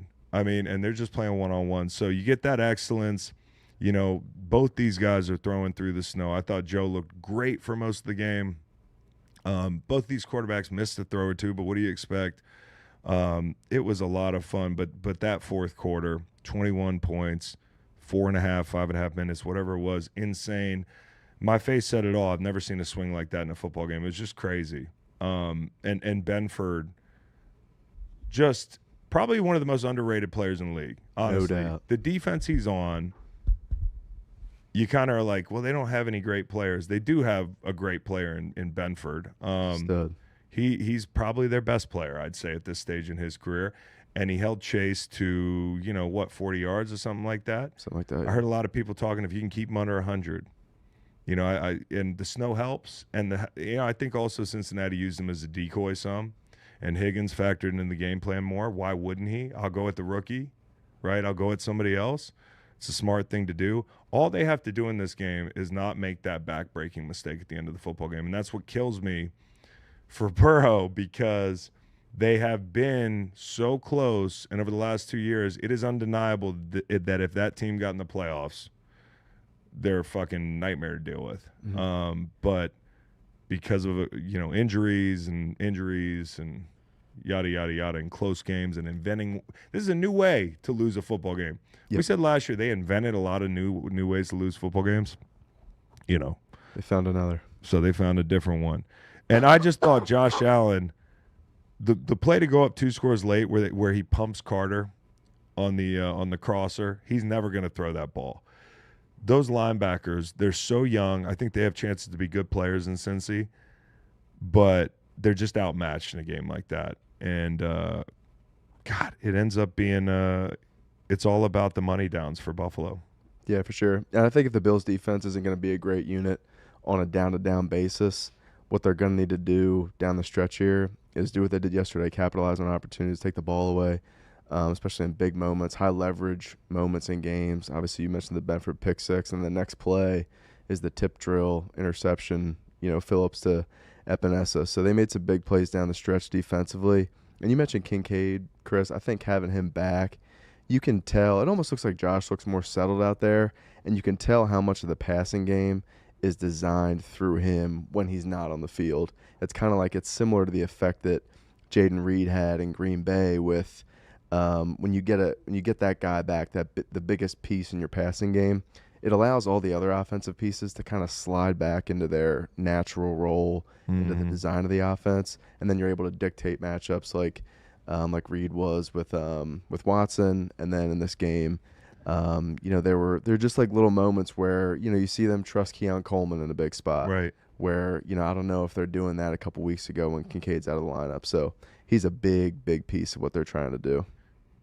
Listen, I think for Buffalo, it's as simple as, and they've got a tough schedule down the stretch. I don't think they win the East. I don't. I think they beat the Pats next week, respectfully. And obviously been wrong before, but was wrong yesterday about a big game, Nate. But I think That's in New England, right? Yeah, it's in New I'm England. a little worried about that one for the Bills, man. I mean, I feel like if the Drake May and the Patriots can win that game at home, I feel like it's almost changing of the guard a little bit. It's hey, got a new situation here in New England, and Josh Allen, Drake May is now the AFC East guy. Okay, I don't know. So I'm a you little think worried they're about going to win that the one. game? I just look at it this way. And by the way, Buffalo was favored last night. I'm just worried about the Bills' defense. I am too. Obviously, you're always worried that's about the Bills' defense, and I think that's the big problem. I think they win the game and still lose the division because if you look at their schedule down the stretch, New England's, they're going to finish strong. Buffalo, if they win out, you never know, but they need help. Bills are currently favored by a point on the road in New England. which is a little fishy for a lot of people. I think a lot of people are like you two. They think the Pats are going to win this game. Well, I thought that for me, it's Coming off a bye week, getting healthier. I don't know. Yeah, I'm kind of. also I want too, the Bills to win. I just think the Patriots will. I think it's going to come down to maybe Josh Allen, his legs, how many yards and he can help out in the rushing game because which he did yesterday. New England, exactly. Because New England, their rush defense is the best in the league, one of the best in the leagues, and holding. And if they can't get Cook going, that's really the igniter of their offense. Usually, to get a lot of things going and open up everything for Josh Allen is if Cook is having a pretty decent game and getting some big runs. So if they can find a way to get that going, I feel like that's going to help their chances a lot. But the Pats just been really good and been stingy on stopping that run defense the whole year. The running attack. So it's gonna be interesting to see. I thought Josh played poorly in that first game. I just I bank on a rebound. They had a bunch of turnovers. They turned the fucking ball over. It's going to be a great game. Suffice to say, it's going to be a great game. But the point is, I think New England wins the East. I think Buffalo, when you look at their situation outside of New England in the AFC, who are you afraid of playing now? Because remember earlier in the season, one of the concerns was Houston can run the football, or Indy can run the football. It doesn't matter. They're probably not going to be in the playoffs now. Houston, like we said, can beat anybody. Yeah. That should be everybody's bugaboo. Mm-hmm. I don't know if that. I think Buffalo could beat Denver. Respectfully, Reed. That's fine. We talked about it last night. That Denver's coming back down to earth. No, they're great. Yeah. They win a lot of close games. They're fabulous. Mm-hmm. But I can't help but wait the quarterback. And he all of a sudden is going to be in a room with a bunch of quarterbacks that Bo Nix, good quarterback, right? Mm-hmm. Drake May, phenomenal this year. Best quarterback maybe in the league outside of Matt Stafford, depending on what you think. You're right. Mm-hmm. But he's young. Haven't seen him in the playoffs yet. Trevor Lawrence, Hall of Fame. We'll get to the next one. Aaron Rodgers, older Hall of Famer. I still haven't heard Patrick Mahomes' name. That's the point. Like, all of a sudden, I think the Steelers is the only team. Gone.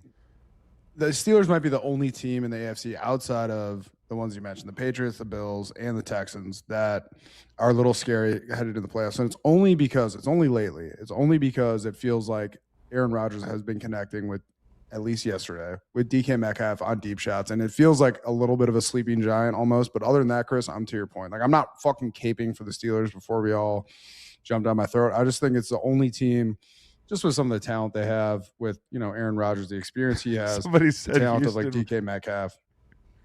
That's the only team that in the AFC is a little scary down the stretch. But I'm not a Steelers This guy. is funny as fuck. Mello with the dot said Houston would literally send Rodgers to a retirement home. Like, the memes that you keep seeing of his face when he gets hit? Like, Houston, God forbid Houston gets a home game for some reason, which I don't think that's going to happen. But, like, that's the thing for Houston. What was so big about their win was they did it on the road. Mm-hmm. They've been like another level at home. So as we kind of look at this last night, I drew this up and kind of figured, okay, let's say I think Jacksonville wins the division, right? Because I did this whole exercise last night. I think Chargers in, I think Houston in, and we also looked at enhance, go down the list a little bit. I can't remember who the third team was. I think Miami's schedule's too tough. We'll get there in a second. Kansas City or Baltimore, and if you're Buffalo, you just root like hell for Baltimore to make the playoffs over Kansas City, or maybe it's Indy. I don't know, but the two teams I feel really good about are Houston and the Chargers. Obviously, tonight can change a lot of things for the Chargers depending on how it goes. But the way I look at it is like Buffalo, all of a sudden, you look around the room and you're like, damn, it looks a lot different in this room this year. And I don't think we're that much worse than we were last year. The defense is fucking streaky dog shit. Mm-hmm. But streaky dog shit. Like, sometimes they'll play good. Yeah. What if they're on the Grow streak? up quick, Maxwell Harrison. Yeah, exactly. Hey, the fucking, Shaq Thompson. Yep. He's good for them. Mm-hmm. Like, a ball. If they can just work on Sanders taking reps at end a little bit more, like, it's a puzzle for them. They need all 17 weeks to figure it out. So we'll see. Steelers, Ravens, I'm sorry. this is kind of the way it goes. I was on with corporate this morning for a good while, and I didn't see this game. So y'all, this is why Bo I'm is kind of Bo is all morning. over this game. Yeah. I Good. watched a good amount of it. I think there was a lot of very interesting things that happened in this game. Well, okay, first of all, Lamar Jackson, we've talked about this a couple weeks in a row now. Like, he does not look healthy. We just went over all the AFC teams down the stretch. Who's scary? The Ravens are not one of them for me. I think, let me start off talking about the Steelers offensively. They won the game 27-22. Aaron Rodgers, I thought he played pretty well. 23 for 34, 284 yards, 1 touchdown. Also, he was not sacked at all. And we've talked about, Kyle Hamilton and how he's, been essentially an edge in the box defender for the Ravens and how that's really helped them. Other than that, like, they don't really have any guys who, who are blue chip guys on their defensive front seven, in my opinion. So that was a little bit of an issue. There's a lot of funky shit that happened in this game, especially down the stretch. But I don't know. Like, I don't really know how to feel about the Steelers. Obviously, I just said that they can be at times scary. They can also be at times, like what you said about the Bills defense, just fucking dog shit. Like, their defense is the most expensive defense in the NFL. And they gave up 22 points to a Baltimore Ravens team that, like, they don't really have an offensive identity. Lamar Jackson's banged up, like I said. And then Derrick Henry hasn't been the same, producer offensively as he has at other points in his career. So it's good to see, the Steelers and Mike Tomlin go 7-6. But this was a little bit of a dogfight. I'm trying to think. There was some other funny shit in this game that I wanted to talk about. There was an interesting situation where I think it was towards the end of the game. Aaron Rodgers threw a pass that got batted and then ended up catching it himself. And he became like the oldest pass catcher, I think, since who was it? Like Jerry Rice or something like that. He caught his own pass, but it was kind of a contentious, was it a pick? Did he catch it? So that was the whole thing. And then the big thing was there was a likely touchdown at the end of the game. I'm not gonna lie to you guys, I'd switched off at this point, but I watched this like 5 times and I don't understand how this wasn't a touchdown. Did anybody else see this? Can we discuss this a little bit? Because I think this is one of those Des Bryant did catch it type situations, and you saw Harbaugh freaking out on the sideline about this, and I truly don't understand. It was one where he caught it kind of away from his body. The defender took 3 steps, but he didn't make a football move, and then the defender punched the ball. But to me, it's like he clearly secured the catch in the end zone with, he took 3 steps. So brighter minds than me are going to have to tell me why this wasn't an interception, because that one was really befuddling. I thought the ruling was he took 2 steps, which is why they overturned it before Porter punched the ball out. But it is really interesting, and I think with the reason being you have to get that 3rd step. But it's so interesting because, let's say that play happens at the sideline or in the back of the end zone. Yeah. If he gets 2 steps down, exactly, it's a touchdown. But I think it's the whole thing of surviving the process of the catch. Can we put a fan in the show? Sure. Or how do we do that? I'll send him a link. No, I was fucking. Somebody's like, I like this Mellow with the Doc guy. He's like, he goes, damn, y'all let me on the show. I watched this whole game. One of these days we'll let you on the show. One of these days we'll let you on the show. Give us. We should do a thing where we just get a fan on the show sometimes. Tell us what happened, because this game. Hey, let me ask you this, and maybe you guys already said it, but is something wrong with Lamar besides the injuries? It seems. You mean mentally, spiritually? No, I'm not saying. Well, I'm sure mentally and spiritually. Reddit, the team's not great right now. Supposedly on Reddit, he doesn't like Harbaugh. He wants a new coach. Well, I want a new coach for Lamar too, but that's it's only because I'm tired of seeing. I'm just tired of seeing the way this team. Usually they look fantastic in the regular season and then look like this team in the postseason. Right. They look south of both those things, and they've looked that way all season. I mean, they had the little 5-game win streak or whatever it was where they got on the right track. But I think you're kind of at a crossroads. I think you're at a crossroads, man. Organizationally, that's a tough deal. Could this be the end of this Ravens iteration? Does something big need to change this offseason? Here's what I want to make sure. I want to make sure that Lamar is not getting his legs taken from him, mid-late in his career. He's 28, 29 years old. Like, he's not old yet. But, like, for a guy that was that electric a year ago, and this could just be one thing, and I've been on this thing all year where it's like, even the beginning of the year, before he was hurt, I was like, bro, why is Nowaski from the Lions getting him down in the open field, dude? Yeah. I'm like, just, and now it's the injuries, it's the whole thing, but like they have to figure out a way that they can run an offense where they don't need him to take off every third play or extend a play for the longest time. And part of that's about the weapons you have. Part of that's the way you run your offense, but it also takes away from the run game, the running back, the traditional run game. When Derrick Henry got there, everybody was like, oh yeah, he's the reason, and he was a lot of the reason. But it's also Lamar. And the fact that you always have to defend the quarterback in the run game. And now, we've said this, teams are not as they're comfortable letting him take the ball and keep it. Right. Like or scramble with the football. Like, hurt me. Mm-hmm. You can't anymore. Yeah. And I don't know if it's an anymore or just this year thing. I think next year, obviously, I'm going to be waiting to see what he looks like fresh in September. Yeah. But so far this year, he just hasn't looked like the same guy. And I hate that for him. I think that's exactly it. Like, to answer your question, Reed, I don't think we'll know the answer to that question until September of next year. We'll see how he comes out, and if he's not moving like he was last season, then I think those conversations really pick up. We're getting the airplane here. Real fast with that touchdown, the pool report, John Harbaugh said their explanation that he got on the touchdown being overturned after replay assistance was that a third foot didn't get down before the ball came out. The officials are the ones who are the experts on the rules, so that's how that works. What is a catch? This is the latest moment in the the long history of what is a catch. Because I don't know what people thought, because I saw this highlight as we were watching the other games, and I was like, catch in slow motion. What do y'all think? We thought catch. Catch. Yeah. I think catch. Yeah. I thought catch. Yeah. Crazy. 2 steps, plays dead. Yeah, and it's tough for Leak, and you guys probably pointed this out, but the fucking last week he got the fumble at the goal line. So and he's a free agent. And then did you see the last play of the game? What? Supposedly Lamar was throwing to the back of the end zone, and for whatever reason, Mark Andrews crossed by and maybe thought it was for him. Damn. And he got his hands up on it, and it looks like from certain angles, if he didn't catch that ball, that maybe it would have got through to D-Hop in the back of the end zone.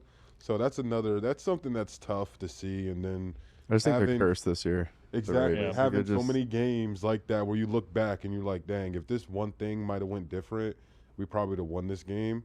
But you're starting to realize more and more, I mean, the more football you watch, a lot of games are decided like that. Yeah. And like a team like the Chiefs, The Chiefs. 1 year you're on the right side of all these games like this, and then another year you're on the wrong side of all these games like that. And it's just the difference of, hey, winning a few games, lucky or unlucky or whatever. It just feels like more of a systemic problem in Baltimore, where like in Kansas City, it's like they're not executing. Yeah. And people they're just missing, or they got this bad penalty. Like Baltimore, the fucking guard can't block anybody, dude. Yeah, Falele, he's like the biggest meme right now online. No, and the offensive line's been terrible, right? But Yeah. so the offensive line was up and down in Kansas City this year, because of injuries. But this is your starting guys, dude. Yeah, for sure. And then on top of it, like, there's just not those moments. In Kansas City, you still get those moments where you're like, oh my God, that's Patrick fucking Mahomes, dude. I just haven't seen any of those moments with Lamar this year with as much frequency. Right. What if Tomlin at the end of the year? What if Tomlin goes to the Ravens and Harbaugh goes to the Steelers? It'd be Spider-Man, because for the longest time, did you see this stat? Yeah, they're like 15 wins. That's what I'm saying. And then, Are you saying like a but if you're trade a GM, situation, or they're both fired? and- they're both fired. I It's mean, really if like if you trading. own- What's that TV show where you trade wives? Oh yeah, yeah. What's that TV show? Trading spouses. Trading places? It's not trading places. Trading spouses, Trading or something like What that. is the fucking It's one of those wife swap. It's like Yeah, but it's not like a dirty video. No, it's not. It's Wife not. swap. It's not. It's not. You have me on here like down a rabbit hole, dude. I'm Another trading another spouses. trading. Is that the name of the show? Trading spouses, Yep. Yeah. They had to be so careful about the way they named the show. But bro, another. I know. Borrowing each other's wives for domestic situations, excluding sex on NBC. Another amazing Dave Chappelle skit. Do they too, fuck by the way. other? What, go ahead. Another Dave Chappelle Hopefully. skit that's amazing. What? They do a trading spouses skit. He does. Yeah. This thing, and it's so funny. Well, dude, I feel like it's that because eventually, what you realize, oh yeah, that's fucking fantastic. That's a skit I don't remember. Oh man, we'll watch it. Yeah, remember we that might one. need to That's cue it up right after the fucking show. gold. You'll die laughing. It's so great. It's so And great. the full name of the real show is Trading Spouses Meet Your New Mommy. Oh, that's Come fucking- on. Maybe I It's the full name of the reality show from the Fox Broadcasting Company. Yeah. So if they traded coaches, like I'm just saying, if you own a team, it's just like, hey, like these coaches have pretty good resumes. Yeah. And if you're out there unsure about picking someone else, I want it'd to see be Brian funny. Flores get a fucking job. True. And he was already in Pittsburgh, and they love him there. We don't want to go ahead and like fire these coaches right now, but I'm saying like if we're living in hypothetical land, because I did this last week where I said like, hey, it could be all four of these coaches in division. Mm-hmm. There is a situation that and I'd hate to be like when the last one gets fired. Yeah, run that social, but I will. Because that's a tough thing 1 to do in month the from wake now. of man. Reed, run that social. What if all the teams got together in that division and, like you're saying, trade coaches and they have like hey, we're the Steelers, we want Harbaugh. Okay, we'll go, and then we'll go. The Ravens want Zach Taylor. Oh, we'll swap. It'll be like a Texas high school playoff situation. They meet at a gas Flip station. it, Yeah, flip yeah, a coin. yeah, Meet at a Sunoco. Steve Right. Biscotti shows up and Yeah. takes Zach Taylor's hand. He's like, "All right, Yeah. come on, bud. Come on. Fuck, Does dude. anyone want Zach Taylor though? I mean, that's kind of my question. I'm trying to figure out what is it you do here, bro, because you have two of the best receivers on the planet and one of the best quarterbacks on the planet. Your defense is just like continually dog shit, and the offensive line's been a thing for. So really, whatever the all-world players don't have, you can't do anything outside of that. That's kind of like when I look at the Bengals, I'm like, damn, not to be reductive, but the guys annoyed me for a while a little bit. I just got to be honest. Mello with a dot said, "I'd take Tomlin in a heartbeat over Harbaugh, but if I wind up with Zach Taylor, I'll quit watching." Yeah, dude. I like if you gave Zach Taylor the Steelers roster, he'd be like, I don't know what to do with this. Do something. I don't know what to do with this. The defensive pieces are better than what I'm used to, but all right, so we're flying. We're flying, and speaking of that division, we had a little Browns action yesterday. The Cleveland Browns and the Tennessee Titans. Man, that was fun. Two young quarterbacks. I thought The tank off. it's the tank off. Listen, I know that where do you want me to start? I'll let you guys ask me where I should start because I feel like people judge you off where you're starting to break down. I'm not gonna. I mean, let's start backwards. Let's start at the most controversial to the least controversial. Man, you And the first controversial point is if your rookie quarterback can drive you down the field at the end of the game to get you within two with under a minute to go in the game, does he deserve to be the one to run the 2-point conversion to tie the play? So I kind of wrote my notes out on this thing because I think it's an interesting topic. Okay, first half, honestly, looking back, I thought was a little rough. Honestly, just being totally honest, and I thought Shador played his best game. I thought and the reason I thought he played his best game is the top end throws he made, not the consistency. I still think he's lacking the consistency. Even when you go back and watch this game, if you're being honest, if you're not the type of guy that the first thing you did when you woke up this morning was rush to Twitter to tweet about Shador Sanders, you're probably an unbiased football fan. If you watch this game back, which I did, I did not see the consistency yet, like through 4 quarters until the game got late. But the top end throws were fantastic. And one of the things he did really well was throw the ball in the red zone. Yep. I thought the first touchdown was fantastic. I think he had a rush in. I thought hitting Fannin on the slot wheel versus man coverage. He made some great throws. If you put him in like, hey, these 5-7 throws, you can do this. Yeah. You can be an NFL quarterback. You can be an NFL quarterback, right? There were moments in the game where I thought he was a little inconsistent. But having said all that, I thought they'd let him throw in the red zone maybe once this year. I don't think they'd let him throw at all. And I know we talk a lot about practice, right? Hadn't had the practice time, which is totally valid.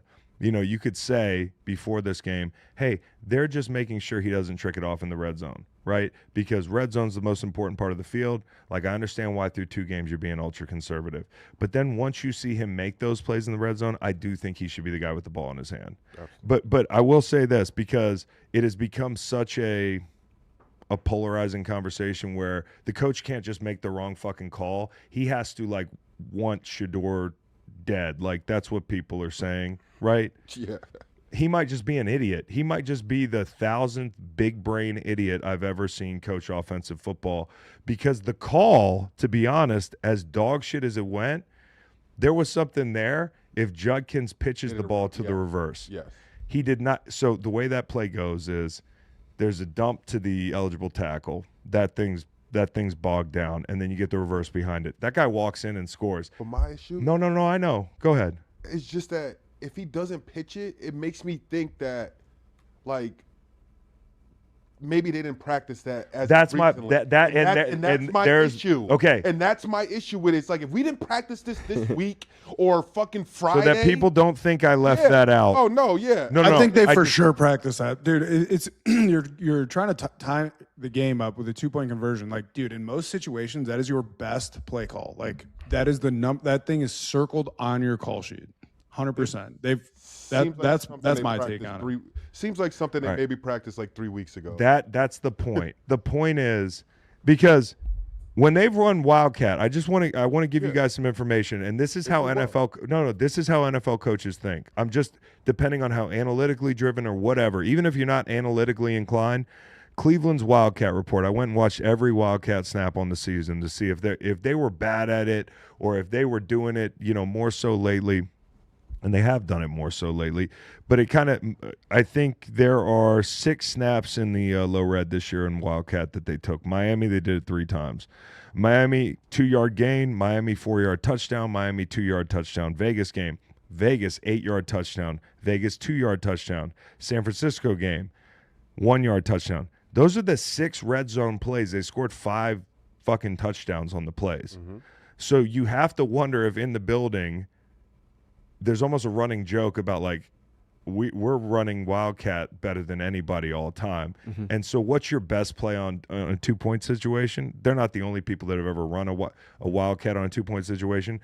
And I'm not saying I agree with it. I'd have put 12 on the field and let him make a throw, because of, if you woke up yesterday and you were like, hey, what's our game plan at a 2-point conversion? Well, it's Wildcat. It's our best play in the low red. You can't argue with it. Mm-hmm. It literally, you can't argue with it. I watched them all, okay? But once that 4th quarter comes along and you've seen Shedeur make that throw, and you've seen Shedeur run it in for a touchdown, even if he fumbled a snap, here's fucking Kevin Stefanski is so frustrating for me, because just as a guy, man, say you don't hate Shedeur and you're tired of hearing about it and it's made you hate Shedeur, give him the fucking ball and let him sink or swim, and you can wash your hands of the situation. Chances are people would still complain about the call if it doesn't go in the end zone, but just give him the ball, dude, because you've seen what you needed to see from the moment you woke up today, and it was the right call on a 2-point conversion, which I won't argue with, to the end of the game where you've seen what you need to see. Let the kid make the throw. That's all. And then there's the other thing where he just might be tanking. Exactly. And it ain't the first time. But here's my thing. I have been on teams that were tanking. But look, do not tell me teams don't tank. But here's my thing with that play also that makes me frustrated about it, is that these Wildcat plays that they're usually running or playing or doing, they're meant for Judkins. Like, don't tell me you're running that play, and even if you are going to do Wildcat, you're running a play where you're getting the ball out of Junkins' hand. Yes. Because like that's what everyone's saying is that Junkins was supposed to pitch that ball. So you mean to tell me you ran? They got too cute. A 2-point conversion. But the only thing is they ran one earlier, and I just think it's an interesting conversation. Some people might be like, "Damn, like have a take" or like whatever. But this isn't ESPN. They ran a Wildcat earlier, and Jeffrey Simmons blew it up. Yeah. So like I don't know if they come in and like I said, synopsis. Kevin Stefanski wakes up yesterday morning, he probably thinks, hey, 2-point conversion, we're doing our best play, and I'm not going to argue with him. Yep. Things changed during the game. Number one, Shador's made some plays in the low red. Number two, Jeffrey Simmons just fucking he feasted on your carcass when you tried to run a fucking 2-point conversion or a Wildcat play earlier. Or game planning different. Leave Shador on the field for the Wildcat. Put him in the slot. Yeah, put him in the slot. Put do him something. in the slot or something. No, I'm with you. But that's the craziest thing to me is that Kevin Stefanski just didn't take the easy way out. Yes. The easy way out would have been just give the kid the ball, and if he doesn't make the play and you hate him, then you're right. If he makes the play, you look smart, and people get off your fucking back. But honestly, you get in trouble in house because you're supposed to tank. And that's where I think, and a lot of times it's Occam's razor. And Occam's razor is one of two things. Occam's razor is a term that like it might sound like you're just trying to throw out a cool, but it is like the most obvious possible culprit is what it is. And it's quicker to say Occam's razor than that. Like these motherfuckers don't know I'm supposed to tank. No, but right, and they're yelling at me, and they say I hate this kid, but I can't do it. Right, or I'm gonna lose my job. Exactly. For real. No, but that's it for me. Is Occam's razor is one of two things. They thought it was the best play, or they're tanking. Like to think that, like to me, I'm just still not sold on. You're gonna tell me if yesterday is any indication of where this kid's gonna go, and I do think it was a good step in the right direction for him. Well, I will hold off on the the gold jacket thing because I do that with all the rookies, right? Shuck has looked really good so far this season. I'm not sure if New Orleans wants him to be the guy or not. He's a second-round pick. Mm-hmm. Okay? Fucking I just want to take it for what it is, which is it's two bad football teams playing each other. One of them has 1 win, one of them has 3 wins. Okay? Like it's a good thing that Tennessee won the football game for Cleveland in the long run. Yeah. And honestly, the best possible outcome was Shador looking good and losing the football game. And they threw for 150 yards in the fourth quarter. Let's just be honest about like, hey, it was his best game for the reasons I said. I thought he played his ass off, was tough. I love the way he talked at the podium after the game. I think he's acted like a fucking adult the last few weeks through all this turmoil. And I salute you, Shador Sanders, for acting like a fucking adult because the whole world is arguing about you, which is a fucked up deal. I want to let the kid play and develop. Now, he's going to have some opportunities, Chicago, Buffalo, against teams that are really, they have aspirations going to the playoffs. So these will be the tests. Pittsburgh, right? So I think it's going to be a lot of fun over the next couple weeks. But when I see a stat that says he threw for or I see a tweet that says he threw for 300 yards, like he's the guy. I did this last night. Can you pull up the list of rookie at StatMuse? Can you pull up the list of rookie QBs that have thrown for 300 yards? There are some amazing names in there, and there are also some names that didn't quite end up being the guy. So to be fair to the kid, can we just take it 1 week at a time? And to be fair to fucking Cam Ward, the guy is under siege. Mm-hmm. I think he should have been the number 1 pick.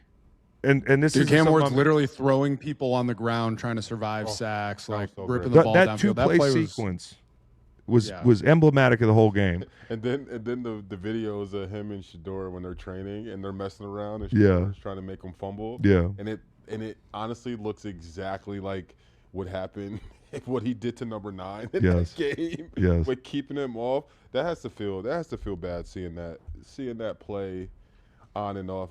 On TV, and then thinking that really in the moment, like I'm gonna get a sack.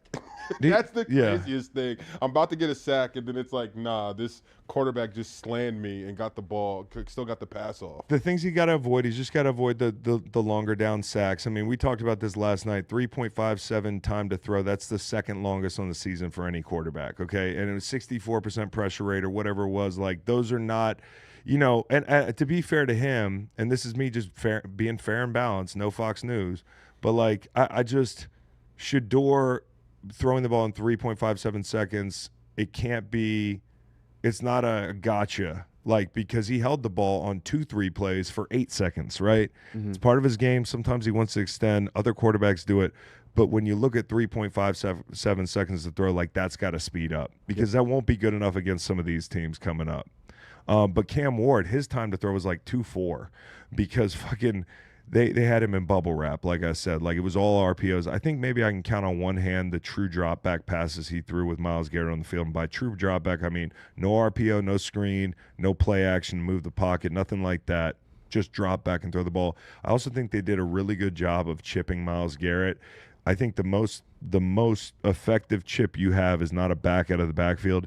It is a tight end in the way. A tight end detached a little bit so that as an end I have to get outside.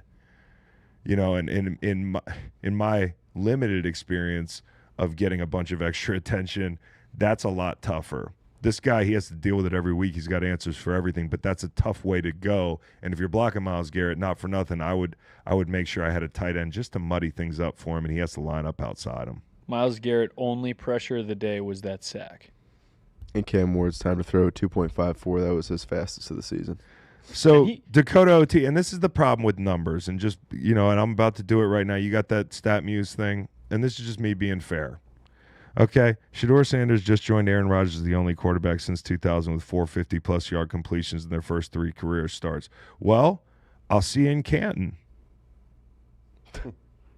You see what I'm saying? Like this stat thing, and we all do it. Just watch the tape, and we've got weeks left where we can diagnose if he should be part of the solution in Cleveland because so far he's looked better than anybody that they've had on the field. Right? Save for I think Joe Flacco is a better quarterback than Shedeur at this stage in his career, and that's not disrespectful. I think Joe Flacco's putting up 40 points on teams this year, right? But I think it's a positive day for Shedeur Sanders. Pull up that list. Okay, so he joins the ranks of, Bo Nix, Jaden Daniels, Caleb Williams, Michael Penix Jr., C.J. Stroud. Wow, bunch of times. Then you get names like Jake Browning, Will Levis, Kenny Pickett, Bailey Zappi, T-Law, Davis Mills. So just be careful with the stat thing. I want to see sustained play. I thought there were a lot of good things he did yesterday. Cam Ward didn't have a shot. And don't do the head-to-head thing with Cam Ward. He's playing the Cleveland Browns defense. That's a motherfucker, dude. And those guys are playing their asses off. He threw some passes that hit dudes right, beautiful throws. He's a gamer. I think they're both gamers, honestly. If Shedeur can speed up, he can be an NFL quarterback. You got to speed up, though. That's a non-negotiable. He did the shot to Jerry Jeudy that went for a touchdown over the middle. Beautiful. Great throw. Beautiful. Great throw. And he did do a good job of what was his issue in college. He was bailing back and taking sacks. What was his issue the first kind of 2 games that he had? And he's gotten better. Right, exactly. He's gotten better at that. Exactly. That's what you want to see from a quarterback. No more Wildcat next week, I don't think. I think the run on Wildcat has ended, and Shedeur Sanders has been named the start of the rest of the season. Shedeur Sanders, just keep doing what you're doing. Just be an adult when you're at the podium and fucking take care of business. I know some people are like, yeah, he kind of stuck up for his coach yesterday, and maybe the coach doesn't deserve it or what have you, but that's kind of what franchise quarterbacks do. Whether you think that's fake humble or whatever, that's the game, man, and I didn't make the rules. So, all right, what's the next game? We're going to Vikings and Commanders. Gotta be honest. Beau and Nolan peeped this one. Gave this game out and then didn't even watch it. So yeah, it's good bounce back for the Vikings offensively. I mean, I talked about the Commanders, how they pretty poor performance for Dan Quinn's Commanders. Obviously, 31 points, did not score any points.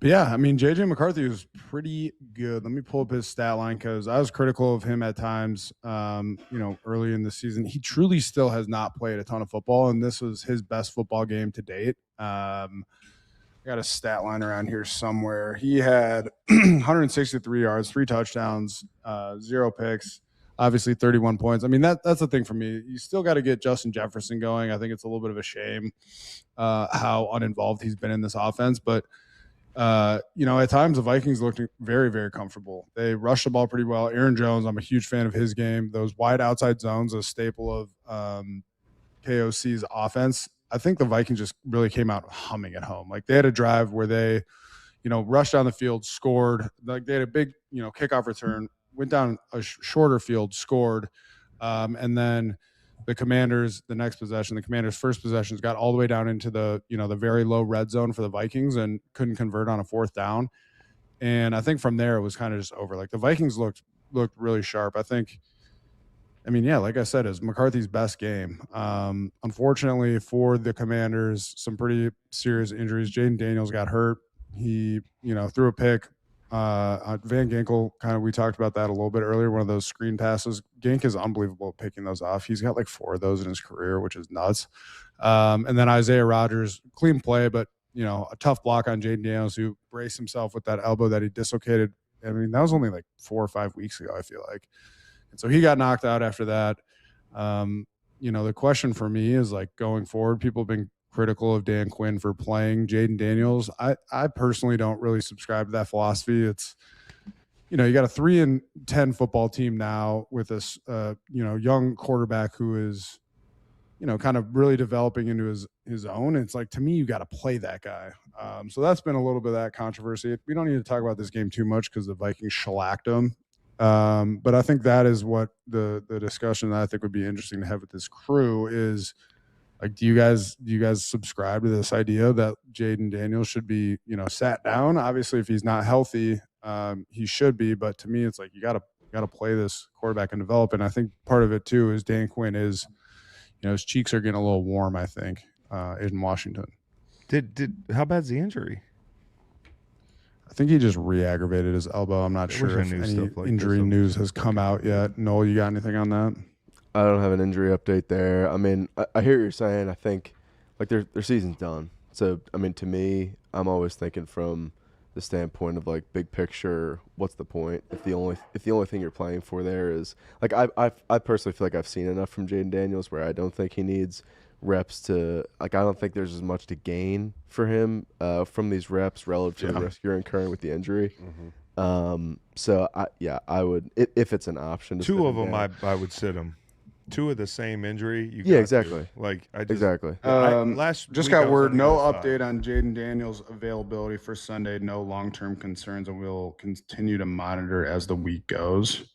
Yeah. So, I'm not sure. On one hand, I'm conflicted on this, which is why I'm interested to hear what you guys have to say. But it's kind of the same for Joe Burrow for me. Like, yeah, the Bengals had a very slim chance of making the playoffs, and I think I saw Joey B at the podium after the game say something along the lines like, I'm here to play football. Like I want, that's the way the cookie crumbles. Like I want to play. And that's that's always been my philosophy. I think it's different if you have, someone like Jaden Daniels who has, been banged up at times during his career. And if they don't have playoff chances, then, what's the point of continuing to throw him out there and potentially suffer, some sort of Daniel Jones-esque injury? I understand that. But it's like, as football players, like we want to play, you know what I mean? So that's kind of where I'm at personally with it. I don't know if you guys feel differently. I wouldn't play him any. Last week I would have said yes, but now you've seen it twice. Like I'm good. Yeah. You know what I'm saying? Like, you just, So, anyways, JJ McCarthy, dude. Yeah, 9 is back. Really well. Like 9 out there. And Beau talked about it. I thought the biggest thing, everything was kind of symptomatic. His improved performance was symptomatic of just playing a lot faster. His 2.89 time to throw yesterday was a couple ticks faster than the 3.11 season-long average he's had. You see it just him letting it rip the top of his drop, or you also see that quickness with which he's playing, jumping from a primary read to a secondary read or from a second read to a third read.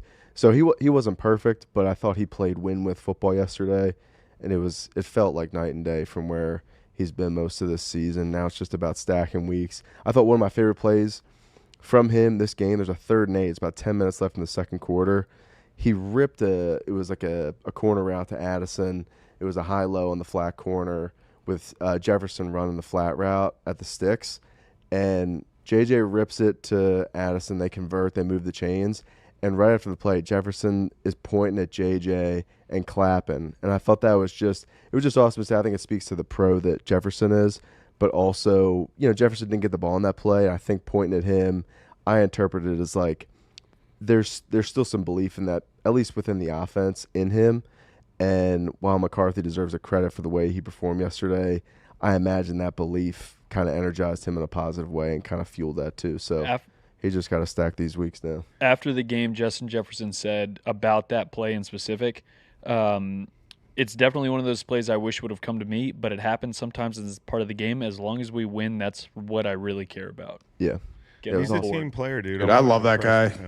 I'm always impressed with him. He's such a good pro, man. Yeah, he's so cool. This is funny. Reed brought this up. This is a guide of the most hated numbers by state, December 2025. I don't know how anybody finds this. I don't think this is actually based on any. This is Reddit. 49 out of 50 states. This is a most meme. hated numbers 6-7. Yeah, I'm with them on the 6-7 thing. And then Minnesota's just 9. You guys think? Great. Am I being stupid? This isn't really a poll? No, this is not a poll. Yes, it is. You didn't get that from the the Bureau of Labor and Statistics. You didn't get that in the mail, Chris? Well, nowadays, whatever you see on the internet, bro, these AI videos are they're just slop. It's getting so bad, dude. It's getting so bad. Yeah, I know. They got the Chiefs out of the playoffs. The memes are even hard to decipher. Hard to discern. All right. So, anyways. Saints, Bucks, Okay. Yep. Airplane. I got some stuff on this game if you guys want. Oh, shucks. What do you have, Bo? Yeah, I went through this game this morning because I was a little confused about it. I mean, I like the Bucks. This game was played in Tampa Bay, Nate. I don't know if you were aware, but Reed, that was on Reed. No, I wasn't. Reed and co. But anyway, it was a little bit of a sloppy game. Obviously the Saints went away 24-20. I was impressed with Shuck, especially on his feet, like you guys mentioned. He had 2 rushing touchdowns that were just fucking backbreakers, especially the second one. I think that was in the fourth quarter. And that's kind of my greater point in this game. Is really a tale of 2 halves. The Bucks were pretty dominant in the first quarter, I guess quietly dominant. And then they just came out and Baker threw a bad pick the first drive of the second half, which resulted in that first Shuck scramble touchdown. Again, pretty sloppy game. The teams were really trying to, it was really raining. It was wet out, and teams were really trying to run the ball.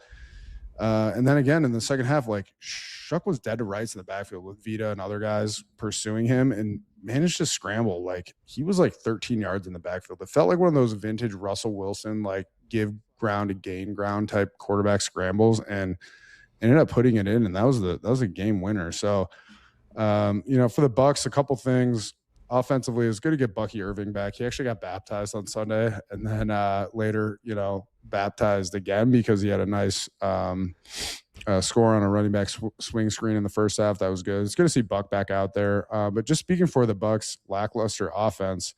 Does not quite feel like Baker's been the same quarterback that he was, when he was getting those MVP chants and kind of willing the team to victory earlier this season. And a big part of that is 3 for 13 on third down. And I thought this was really interesting. 2 for 7 on fourth down. Like the Bucks went for it 7 times on fourth down, which is fucking nuts. And that to me is just a product of the environment that, is being played over at Ray J. And then the real thing too is only 1 for 2 in the red zone, and that's really what it was. I mean, if it weren't for that, those heroics from Shuck late in that game, the Bucks walk away with this one, and this is a bad loss for them, man. I'm pulling up the standings here, and in the NFC South, the Bucks are they're 7-6, and so is the team spearheaded by the prince who was promised, Chris, the Panthers, and so they have some very, very important NFC South matchups still to come between those 2 teams. But just a couple other things. I played for the Bucks. I know that defense. I know I got a lot of guys on that team, so I'm kind of keep in mind I'm looking at things from the Bucks perspective. I do think they're really missing an edge rusher on defense. Vita Vea had a sack. Greg Gaines, who I fucking love, had a sack, and then Chris Braswell. I'm not as familiar with his game, but he had a sack. It feels like they're really missing an edge rusher. Also, their linebackers have been really poor in coverage this year. Shuck was kind of like they played a lot more zone yesterday than I feel like Todd has done in the past. And Shuck was kind of finding tight ends and guys in the middle of that middle of the defense, which, I was a little bit, he looked pretty comfortable out there, a younger quarterback, kind of a confusing defensive scheme with Bowles. And it seemed like that was a priority there, is to attack the middle of the field. And he executed that well. So, yeah, other things, Bucs were pretty committed to running the ball. They did it by committee. I think, again, that was a product of the environment. Bucky had 15 carries, 55 yards. Rashad White, 11 carries, 53 yards. And then Baker's making a ton of hay with his feet too. Just dude, Shuck had 7 carries for 55 yards and 2 touchdowns. So that's really where the scramble game strong. Yeah, exactly. A couple of those runs were they were pretty impressive. They were seasoned. They were more seasoned than he has some of that deceptive athleticism. Deceptive speed. No, 34-yard run, 13-yard run. I think the biggest moment for me that you want to see from a young quarterback is you're on the road, division game, right? Like, obviously you're not going anywhere, but 5 minutes to go in the game, you're holding a 4-point lead, and you're playing a team that's really been nails on drives at the end of the game, so you don't want to give them the ball back. And your job is to keep them off the field, and he converts 2 third downs, 2 3rd and 5, yep. Really good third downs, like on time. There was a 3rd and 10 too that he converted. That was exactly what you're saying. On time, poised. I think it was later in the game too. So but yeah, again, I agree with you want to see it week to week. I'm not gonna jump out of the gym. I will join the Shuck Hive, which I told you last week in the Bermuda Triangle that he had to play well in this game for me to stay in the Hive. I'm in the Hive. But I still think you can't, based off the fact that he beat the Bucs, who are not a great football team right now, the way they are from an injury standpoint, the way the quarterback's playing. It doesn't guarantee you the job, but he's working his way into the conversation, which I think is, I don't know what they expected this year. I really don't. And if it was for Shuck to be the guy, because he is a 2nd-round pick, it was smart of them to kind of run Rattler out there for a while this year to give him time. So even though Rattler gets the ass end of that thing. Yeah, second among rookies in passer rating on the season behind Jackson Dart, for whatever that's worth. Numbers, though, they can be deceiving. No doubt. Yeah, before we move from this game, Beau, you mentioned the money downs for the Bucs offense. I just want to give a little bit of shout out to Brandon Staley's group. I thought they did a great job on those plays. This Saints defense is not exactly a star-studded group, but they've low-key balled out on third downs this year. They're sixth best third down defense in the league. And you look back at the first matchup against the Bucs. The Bucs were 3-13 in that game on third down too. So they just time and time again they answered the bell. Demario Davis, Granderson, Brzee, Godshaw made plays in the run game. Jordan Howden, the safety, coming down, made some short yardage run stops. Alante Taylor, some really big plays on the ball and coverage. So I just thought a bunch of guys stepped up for them in big moments there for the Saints defensively. And it's just funny how this time of year you have fans for other teams rooting for their arch rivals. Panthers fans were huge Shuck and Saints fans yesterday, just trying to keep the Bucs within striking distance. So all in all, an impressive showing from the Saints. It is interesting. You think about the Falcons. They're sitting there in Flowery Branch and they're looking at this table, this NFC South table, and they see the Bucs kind of coming back. They see the Panthers. They're tied at 7-6, and they're like, "Dadgum." Yep. If we had done, maybe there were a couple tweaks or something, but it was right there for the taking. A division, a playoff spot was right there for the taking for the Atlanta Falcons. Rams, Cardinals. The Rams. The Rams are really good. Really good. Puka Nacua and Matthew Stafford, that combination is unbelievable. And it just sucks. I don't know what it is about the Cards. I don't want to just say they're trash because, maybe in the moment they are, but they're really not that bad. And Jacoby Brissett, he just continues to be just a pro. Maybe not in the best situation, but making the best of his situation. And Michael Wilson putting up the type of numbers that he has put up, just filling in and becoming a number one with all the injuries that they have around them on that team is pretty impressive. And Brissett is a guy that, I mean, we've seen him in the past, different teams hopping around, and whenever he does get his chance to get in there, he finds a way to put his best foot forward and put some good things on tape, but too little, too late when playing the Rams because, like we're just saying, Puka Nacua is unbelievable, and then between Blake Corum and Kyron Williams, they had over 200 rushing and 3 touchdowns. You can't win games if you can't stop the run. So it's going to be interesting to see how the Cardinals finish out this year. I mean, Brissett's a pro, so I figure like he's going to have those guys on offense at least trying to look as best as they can to finish out the season because the Cardinals have a lot of decisions to make in the offseason and a lot of other spots, if you are someone like Jacoby Brissett, might be opening up to maybe get out of Arizona. But I think if I was Arizona, I would be trying to keep him, just seeing what he can do with those young guys when they are out there. This is an audition for him. This is show me the money kind of play time. Exactly. No more Kyler. Let it rip. They're letting him rip. He's thrown more than 40 passes in like 5 games. Mm-hmm. Yeah, but that's just not like it's all good for him individually, but I think the worst thing for Gannon in the group is like look at the combined scores. I just saw this graphic about the last 3 games in division. It's just like They're getting rolled up. like, and I know they don't have the quarterbacks, and I know they don't have like. I love their defense. When they've been good this year, they've been really good. But like They got a homecoming defense. they've just fallen apart. Like everything had to go right for. This is the kind of team that everything had to go right for them to like make a run at anything. And things have not gone right for them. And I think they got to be looking at the future. I'm not saying it's a coach or anything like that because I'm a Gannon fan. But for the Rams, they get the Lions on 10 days rest. Lions got 10 days rest, sitting in their den, getting ready for that game, and then they get short week at Seattle. Because that Seattle game is what? Thursday. It's a Thursday game. So yeah, that's crazy. The physicality, And then they get a long week. a long week down to Atlanta. So the Yep. Rams don't have it easy down the stretch the last month of the season, but I think between them and Green Bay, I don't see a better NFC team. I mean, Seattle's got something to say about it. I have a feeling Seattle's going to beat them the second game. And that's kind of like your best 3 teams in the NFC. I know I'm leaving the Eagles out, but they got to play better. Mm-hmm. Tonight could go a long way towards me thinking they belong back in that conversation. But Broncos, Raiders, Cowboy, what do you think? I got a quick stat, though. Ashton Genty has rushed for more yards after contact than total rushing yards in 3 of his last 4 games.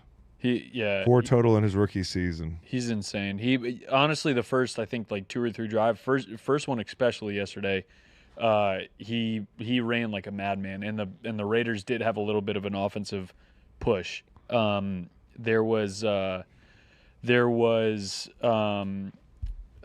Nix first drive, boom, no problem, and he had 40 damn passes for 200 yards. It was all around the line of scrimmage, but we were completing the ball. We were getting completions. We were moving it. First drive touchdown, no problem. Good rip, and I called it. I knew we were not going to cover. It was probably the people are mad about that, dude. It needs to be need a little investigation into what happened at the end of that game. First, the fact that Sean Payton didn't just kick the field goal and decided to go for it on 4th down. I don't know if he has some vendetta against Pete Carroll. Probably does. And then the fact that the Raiders or the referees gifted the Raiders, just about the entire field to pop over. And get right down and kick the field goal to cover. So a little wild, but hey, we now have the tiebreaker against the New England Patriots. We got them there. So if we win out or if we have the same record as the Patriots the rest of the way, we are rocking and rolling in the 1 seed. And R.J. Harvey, great game from R.J. Harvey, 100 total yards. He leads rookie running backs with touchdowns this year. Wahoo. Stud. Wahoo, Yeah, wah. Wahoo. Wahoo. Wah. Cav. Wow, he left. Because he left us, so Yeah, he you know. for the while. All right, Seahawks, Falcons, man. I talked about this coming into the game. The Falcons really tricked this season off, huh? I should have the Falcons are just, they're a factory of sadness, dude. They're just some things just you can set your watch to it, you know. But the good thing is for them down there, which isn't fair for a lot of states and places, they can always just watch Georgia. Or go to Magic City. Like, yeah, either or. You got a lot of other things that you can focus your energy on. Like, but if you butt cheeks and Bulldogs, right? If you had to throw it all into the Falcons, this is just That's what Georgia does. That's what Georgia does. Crab cakes and football from Maryland, and butt cheeks and Bulldogs down in the state of Georgia. For sure. Sounds like a T.I. album. Butt cheeks and Bulldogs. Probably Butt cheeks and Bulldogs.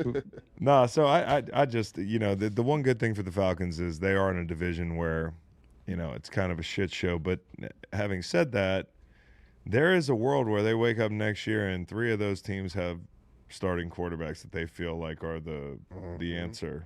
And what they gonna do? How quickly things can change. Now, I'm fully aware that Michael Penix is under contract, but he's coming off of another catastrophic injury, and man, it sucks. Your best players are running back, and we know the shelf life on a running back.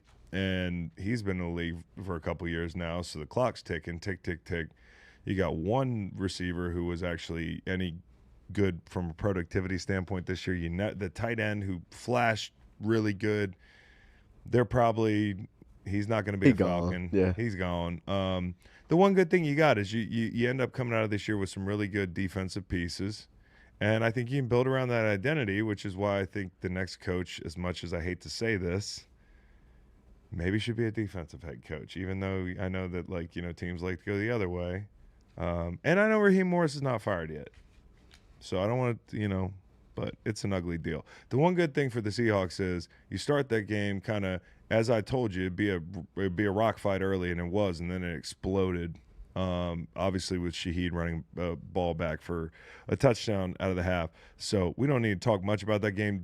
Whoever saw the game, did you see the game? Yeah. Did you see enough for Darnold putting the blitz concerns out?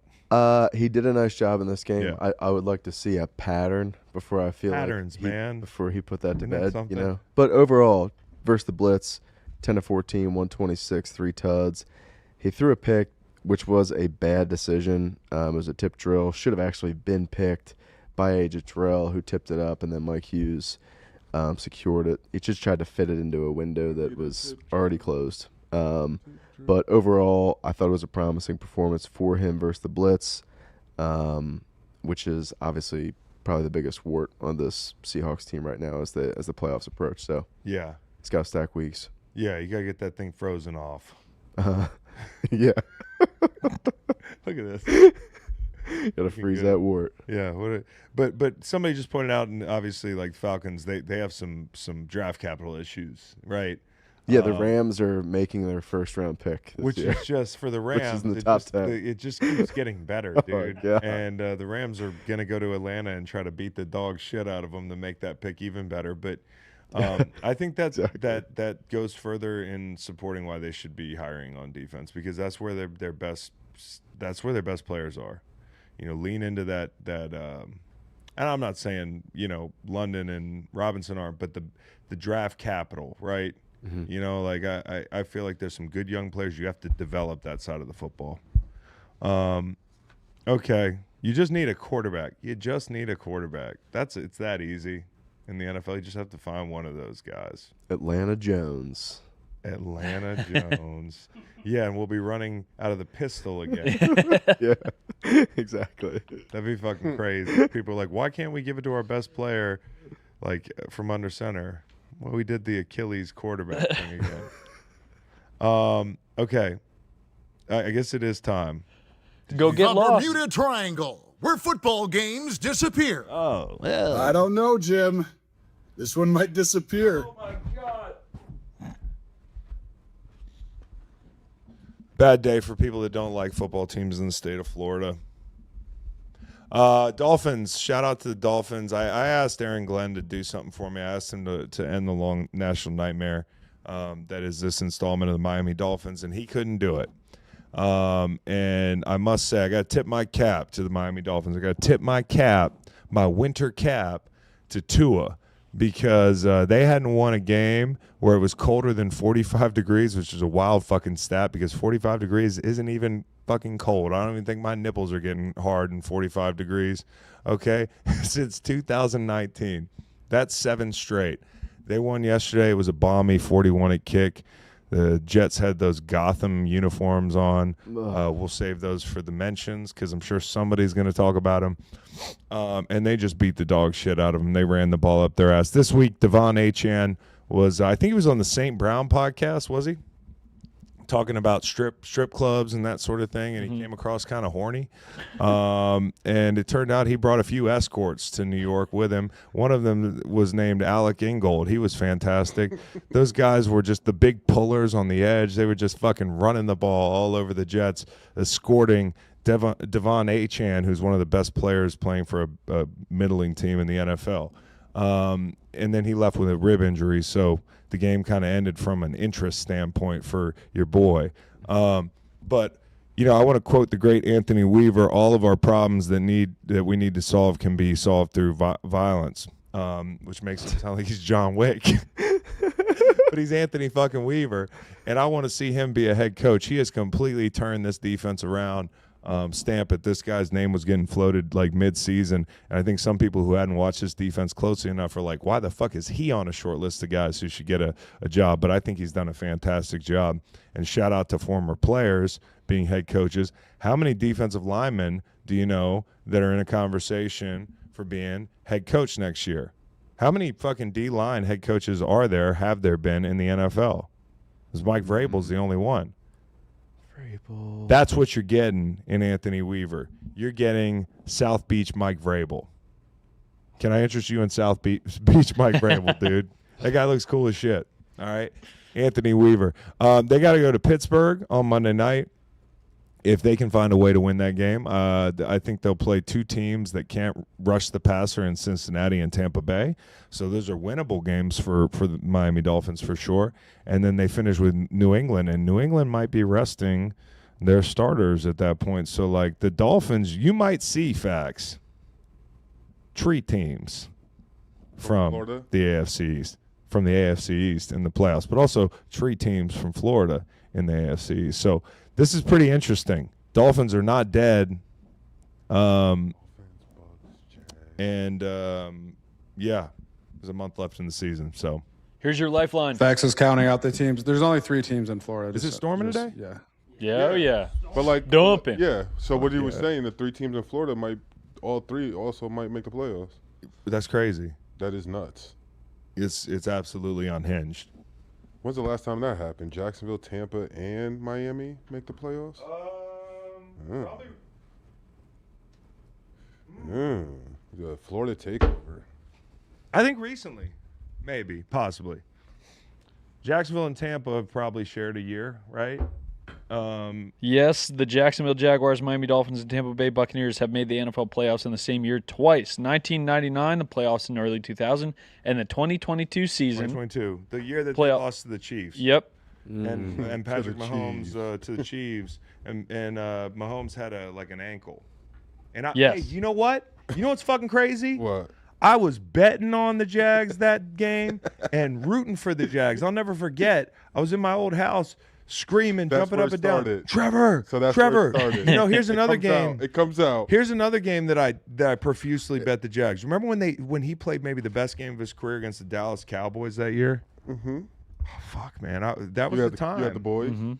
Oh, you had him? You bet him or the boys? Yeah, I had him. Oh, I used to bet the Jags all the time. Might start doing it again. Hey, if you'd have did it this year, it'd been great. No, I know. That- I've been I've been giving out Jags money line. I think every week on the which is newsletter. logical. Newsletter. They're one of the best teams in the NFL. All right, Duval. we're on to something else. Duval, we got a little phone line, and we're Oh, going to hear cool. from Zone. Yeah, let's do it. Warning, this product contains nicotine. Nicotine is an addictive chemical. Underage sale prohibited! Y'all know I'm a bit more selective of my nicotine pouches these days, so for me, the quality of the pouch is what I prioritize, which is why I'll pop in a zone wintergreen. 1 6 milligram is all I need, whether I'm kicking back and watching ball on a Sunday, floating the river with Cowboy and the rest of the crew, or breaking down film ahead of a show. Zone easily gets me locked in with its smooth feel and variety of flavors. Zone is always on our game day roster. Whether you like a fresh mint flavor or you're into citrus, check out their roster of options and use promo code GL20 at nicokick.com/zone for 20% off at checkout. Boom. We had They like them apples. We had plenty of callers today. Thank you for everybody calling in. And our first one is... Hey, what's up, fellas? Calling in with a question about one of the most ubiquitous topics from fans, especially on social media, refereeing, particularly in the Bears-Packers game. Saw a lot of fellow Packers fans that were really up in arms. To me, it looked like it was pretty much the same thing as every week, where you just have a lot of calls that can go either way. Maybe a couple of that were big and didn't go in our favor, but I don't think it was anything crazy. But a lot of people in particular are talking about Micah Parsons and how he gets held on like every play. Now, I don't know if that's true. But they also kind of they compared it to the Giannis effect, where sometimes you just see a player who's pretty physically dominant, and one of the only ways, not the only, but one of the only ways to stop them is to foul them or to commit a penalty. But based on you guys' experience on the D-line in particular, curious what you guys think. So basically he's wondering, Micah Parsons, are there uncalled holds on For sure. edge rushers, and why? And maybe it would Absolutely. Absolutely. All the time. And I feel like people they think it's bad to talk about it, but in reality, it's one of those things where the more you talk about it, whether it's legit or not, it's probably going to get looked at a little bit more here and there, or there might be certain refs that be like, when we're looking back at stuff, hey, maybe we'll make a point to look at it, but who really knows if that makes a difference? But if you just a guy who maybe you get held and you just never say anything about it, maybe no one ever looks at it, or just ends up being like, hey, you know what? He's actually right. He actually is getting held on these plays. Number one, I've never seen somebody put their hands up and actually get a holding call. Yeah. So and I've done it plenty of times. Oh yeah. You know, hey, you might be doing it you can sell it during the hold, but after the play, if you got held and you're on the ground, you should get off the ground. Yeah. And just don't do this, because you're going to be out of the play. But I will say, it happens all the time. It happens all the time. It happens probably once a possession, because a hold is so subjective. It really is. It is a very subjective, was that a call, was it not? Even if you fully understand what a hold is. I think sometimes people think things that are holds are not holds. A lot of times you'll see somebody with a snatch down in pass rush, pass protection, somebody will snatch down a guy who's got his head down and he's all out here, and somebody will say, oh, he held him. Or sometimes somebody will get dumped, right? But if your hands are inside, it's usually not a hold, right? If the player leaves the frame of your body and you're still holding on, that's a hold. There's just a million different variables either way, and I think that's why people don't have a hard time understanding what is a hold, what is not a hold. But there's a ton of holds that go missed, and if they ever put it to a review, they never would, because you'd be calling a hold on every fucking play. There's a hold on every play, and it's just the game is slanted towards offense. It is, dude. It is, bottom line. So there's always going to be holds that they get away with. And it honestly would be bad for the game if they called a hold on every play. And I know it's sacrilege for me to say as a D lineman, but there is a hold every play. dudes still get buckets on, while being held. So yeah, power to them. Yeah, no question. You can power through and get the and one. Those feel the best too. But Parsons had 10 fucking pressures yesterday. Yeah. Again, it's like clockwork. And nobody, I don't want to say nobody, Myles Garrett, but this year, if you watch Green Bay, and I don't know if y'all agree with me, and this is why it was fun yesterday to watch Halfley cook up some of those sim pressures and interesting looks on third down, because they're generally not thought of as being a bring extra rushers guy. Point being, sim pressure, you're not bringing extra rushers, but exotic looks. If you didn't have Micah Parsons, there aren't a ton of guys just winning one-on-ones, right? Especially with Wyatt off the field. So when you see them, somebody successfully take Parsons out of the play, if you're Green Bay and you're just rushing 4, Like, they're actually not the scariest group to protect against. So that's why he's so important to them. He really is. He's so important to them because the delta between what they'd be with him and without him speaks to why they made that trade. Call number 2. Hey, boys. First time, long time. Jesse Steen from South Florida. Wanted to hear what you guys feel about the running backs in the league. I feel like we got some hot young stars right now. I personally think Javon Achane and Jahmyr Gibbs are like 1A, 1B going into the end of the season. But I'd like to hear where you guys rank some of the top running backs in the AFC and NFC. That's Thanks, interesting. boys. Have a good one. That's a good one. Thank you for calling in. AFC, let's see, running backs. I'll tell you, is there like a comprehensive list of running backs? I think it starts with Jahmyr Gibbs. I made that statement the other day. I think Jonathan Taylor, let's not have let's not forget what he's done this year. Okay, this is the most productive NFL running backs. I think, and Christian McCaffrey hasn't run for a bunch of yards, but if I had a choice, like you just get one of these running backs. If you go by scrimmage yards, he's third. Yeah. If you go up to the top, I'm picking Jahmyr Gibbs first, a time capsule of CMC maybe second. And then it's close between Devon Achane and Bijan Robinson. And I think Cook, who's up there as well. Yep. The one guy who's You got to pick one, Chris. Just pick No, one. You're stealing everyone else's. he asked us to rank them. Jesus Christ. Is that not what he asked? Yeah. Sit rank 'em. You just took all the guys I wanted to talk about, though. Well, go on, dude. I mean, I about was going him. to say James. Believe Cook. me, You said it I'm at the good. end. The only concern I have with him is he's been kind of putting the ball on the ground a little bit lately. Saw that against the Bengals yesterday. I love James Cook, though. I love how he cuts those zone runs back. And then obviously, like I talked about the Colts earlier, Jonathan Taylor, Wisconsin legend. See that Badger jersey behind me? He's up there too. I mean, Friend of the podcast. yeah, great guy. There's one guy, though, that I don't think his yardage is as good as he would be on another team. Keep going up. There's two of them, actually. Okay, keep going down between like 10 and 20. I think Rico Dowdle has really impressed me this year. Obviously, Josh Jacobs was run behind a shitty offensive line, but he's just your steady like F-250, bro. Or, sorry, your Toyota Tundra. You're just never going to have a problem. He's always going to get the hidden yardage. And then Judkins, man. I think Judkins is great. The problem with Saquon is, bro, like he's just rejoined the pack because of the shape of their offensive line. So the reason I didn't put him up there is the same reason I wouldn't put some guy up there that it was like 15th or 17th in the league last year. If it wasn't his fault, that's just not the way it works. If it was all about the context of the situation, it wouldn't be about stats. So I don't know, man. We talked about Achane a lot. He's a weapon, man. Yeah. He's one of those guys, man. I wish we were watching him in the playoffs. I wish he got dealt at the deadline. Yep. He is outstanding. And run and pass phase, And he's not wasting away down there. It's just he's just not winning. Like they feature him heavily and they use him like a Swiss Army knife, but pre-snap and that sort of thing. Like they do so much to take people's eyes and put them on Achane. So I'm sorry if that doesn't answer the question. I'll work on a more comprehensive, like 1, 2, 3, but it's almost like a tier thing. And maybe next season, maybe Gibbs is 2 one. seasons from now, we might have a new name on that list in Kyle Manangai. Oh yeah.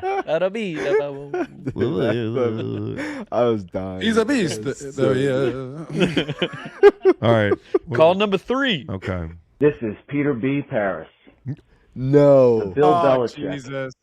of Podcat Evaluators. I heard you mention me again, and I heard Nefel Beau tell me to eat his ass. And as I said in the comments, I wouldn't eat your ass with your mama's mouth. Oh my God. But yeah, I'm down. If you guys are serious, hit me up, and let's put it together. Unless you're scared. If you're scared, say you're scared. Peace out. So we have Mr. Parrish's Oklahoma contact drill. information. We're gonna put this thing together. So What, Bo, Oklahoma get drill? ready. Yeah, that's what Bo. Yeah, dude. Shit, let's line that up. I wonder where- What exactly are we doing? I'm interviewing him. You're Just eating his asking where ass. Exactly his life went wrong. Oh, he's eating my ass. And then he's Oh, eating your okay. ass. Okay. Bro, that I is mean, not what I thought Peter B. Barris would sound like. No, I thought it was for sure. I thought for sure it'd be like one of you guys. It'd be like No, he's a real You person, know what I bro. mean? Definitely a white guy. God, this guy just hates me. What did I do to? Yeah. Call back. Let me know what exactly I did in this life, besides the mediocre podcasting ability that you often reference. But yeah, dude, I'm down, man. It's gonna be so great. It's gonna be some kid you bullied in middle school, and you like you don't remember it, and you're gonna be like, "Holy shit, dude, it's you!" No, I know. It's somebody from Minnesota, because that's where Beau's from. I love it. He answered the call though. Good for him. Shout out to you for actually calling in, man. All right. Are we on to the mentions? We are on to the mentions. We're going to hear some moments from you fellas. So, again, you guys are going to team up in this. We've got a little chorus that I'm going to choose and decide. So, first one, we already have our best flight and our worst flight. Do we want to pick those now? Nah. No, you guys can, let us know who needs a lead. All right, yeah. Who's so got the lead and who needs So to come best back. flight, we had Chris. He said the walk-ons at Notre Dame. But that's not mine. I can't even take credit for that. I told you I had to so you're going to give me one for somebody. Go ahead. Yeah. Well, no. It's Nolan. That's Nolan. I told you somebody on set thought of that one. Yeah. Oh, word. Yeah. So, and then Beau had the Texans and Nate had Cam Ward. Nolan, where do you vote knowing that you now have a pony in this race? I'm voting for the Notre Dame walk-ons best flight. Tanner? Nice. I'm voting for Cam Ward. Cam Ward. Yeah. And that's where my vote lies, too. Nate, you win best flight. There you go, buddy. Congratulations.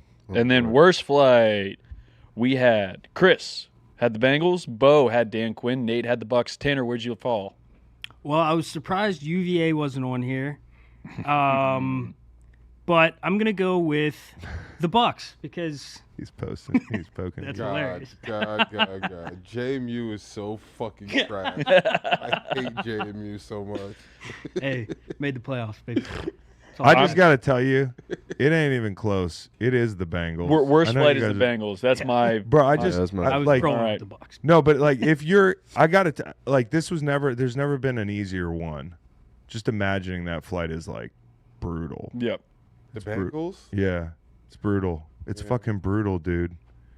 So Nate. Oh, we could be in. Oh, we're not going to be in. This is it, guys. If we lose this one, it's over. Okay, next week you come in and your coach is like, all right, never mind. If you lose this one, it's over. And you do that for like 3 months. You know what I'm talking about, Beau? Did somebody submit the Colts or no? And then you know, it's like, it's almost unspoken. I didn't submit the Colts. Yeah. It's almost unspoken, though, when it's actually over, your whole team knows. It's like animals that go into hibernation or something like that. It doesn't need to be said. You just get on the plane. You know this was actually the loss. So this is the one. We've got Nate. That's the worst practice, too, that following Wednesday. Oh. Nate and Chris tied at the top, one apiece. We're heading to the Bevel Conway Award, and Beau's going to kick it off.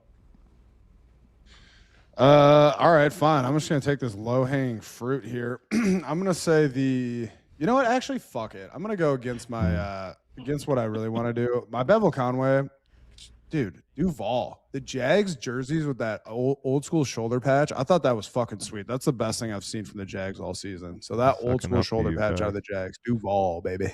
I can't believe he's sucking up to you, bro. It's all good, man. Tell him stop groveling.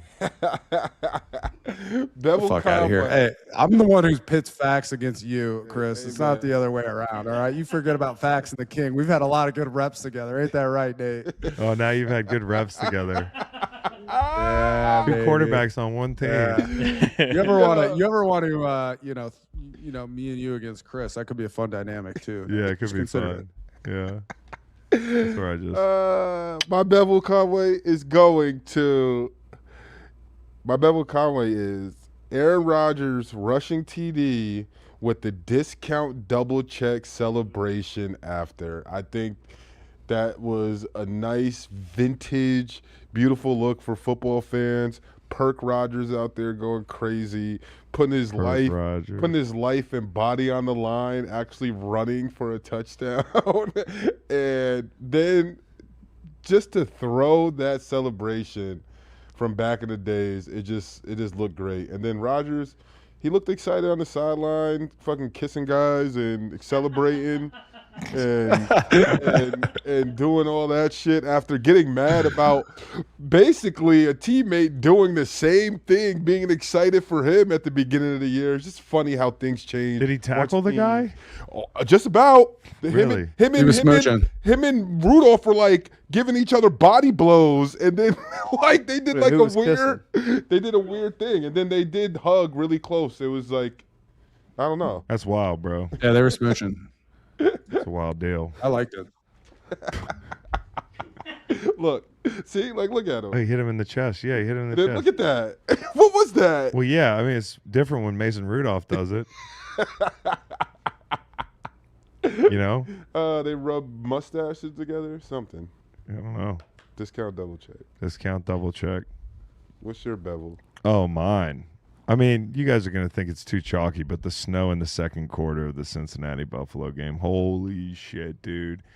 It was like, and the funny thing about this game was it fell in waves. Like some drives, and I was going to say this about Joe Brady. I thought he did a really good job of calling the game differently depending on the way the snow was coming down. Because when you go back and watch it, and you can really see it on like the All-22, it's not really even about the X's and O's, it's just about seeing the snow. The scoreboard tells you. And then you'll see like how thick it is on the field. But you know when they show you the scoreboard before each rep, dude, in the second and fourth quarters, I think it was thick. And it was like 2X. And it was beautiful, dude. It was beautiful. This is my Bevel Conway. Is the second quarter snow in the Bills game. Dumping. Oh, is that a guide to how much it was snowing? No. No. That's the score the throughout score. the game. Yeah. You wear glasses? Yeah. Okay. I can't see. Okay. Borrow Al Golden's. I know Al Golden had the fucking the sunglasses on in the yesterday. snow, dog. What the hell? No, that's pretty cool. I am What the hell? What the hell? While Aaron Rodgers extending the ball over the goal line and running in was incredible. The second quarter snow in Buffalo is insane. There's nothing better in football than a snow game. It was beautiful. Yeah, that was my vote as well. I also thought the uniform combos were pretty nice in that game. You guys. Do I still They're get gonna my say- vote, or You still get your vote. Yeah, you get your vote. It's going to lose, but Perk Rogers? Perk yeah. Rogers. Perk Rogers. Yeah. Anti-Bevel Conway. Jets, right? Yeah, those things. Wow, you don't like those. That's really interesting. I thought for sure you would be dying I actually on didn't. that hill. What I was saying earlier was like I'm with They you on weren't- that, Noel. they weren't awful. Like they were kind of olive drab.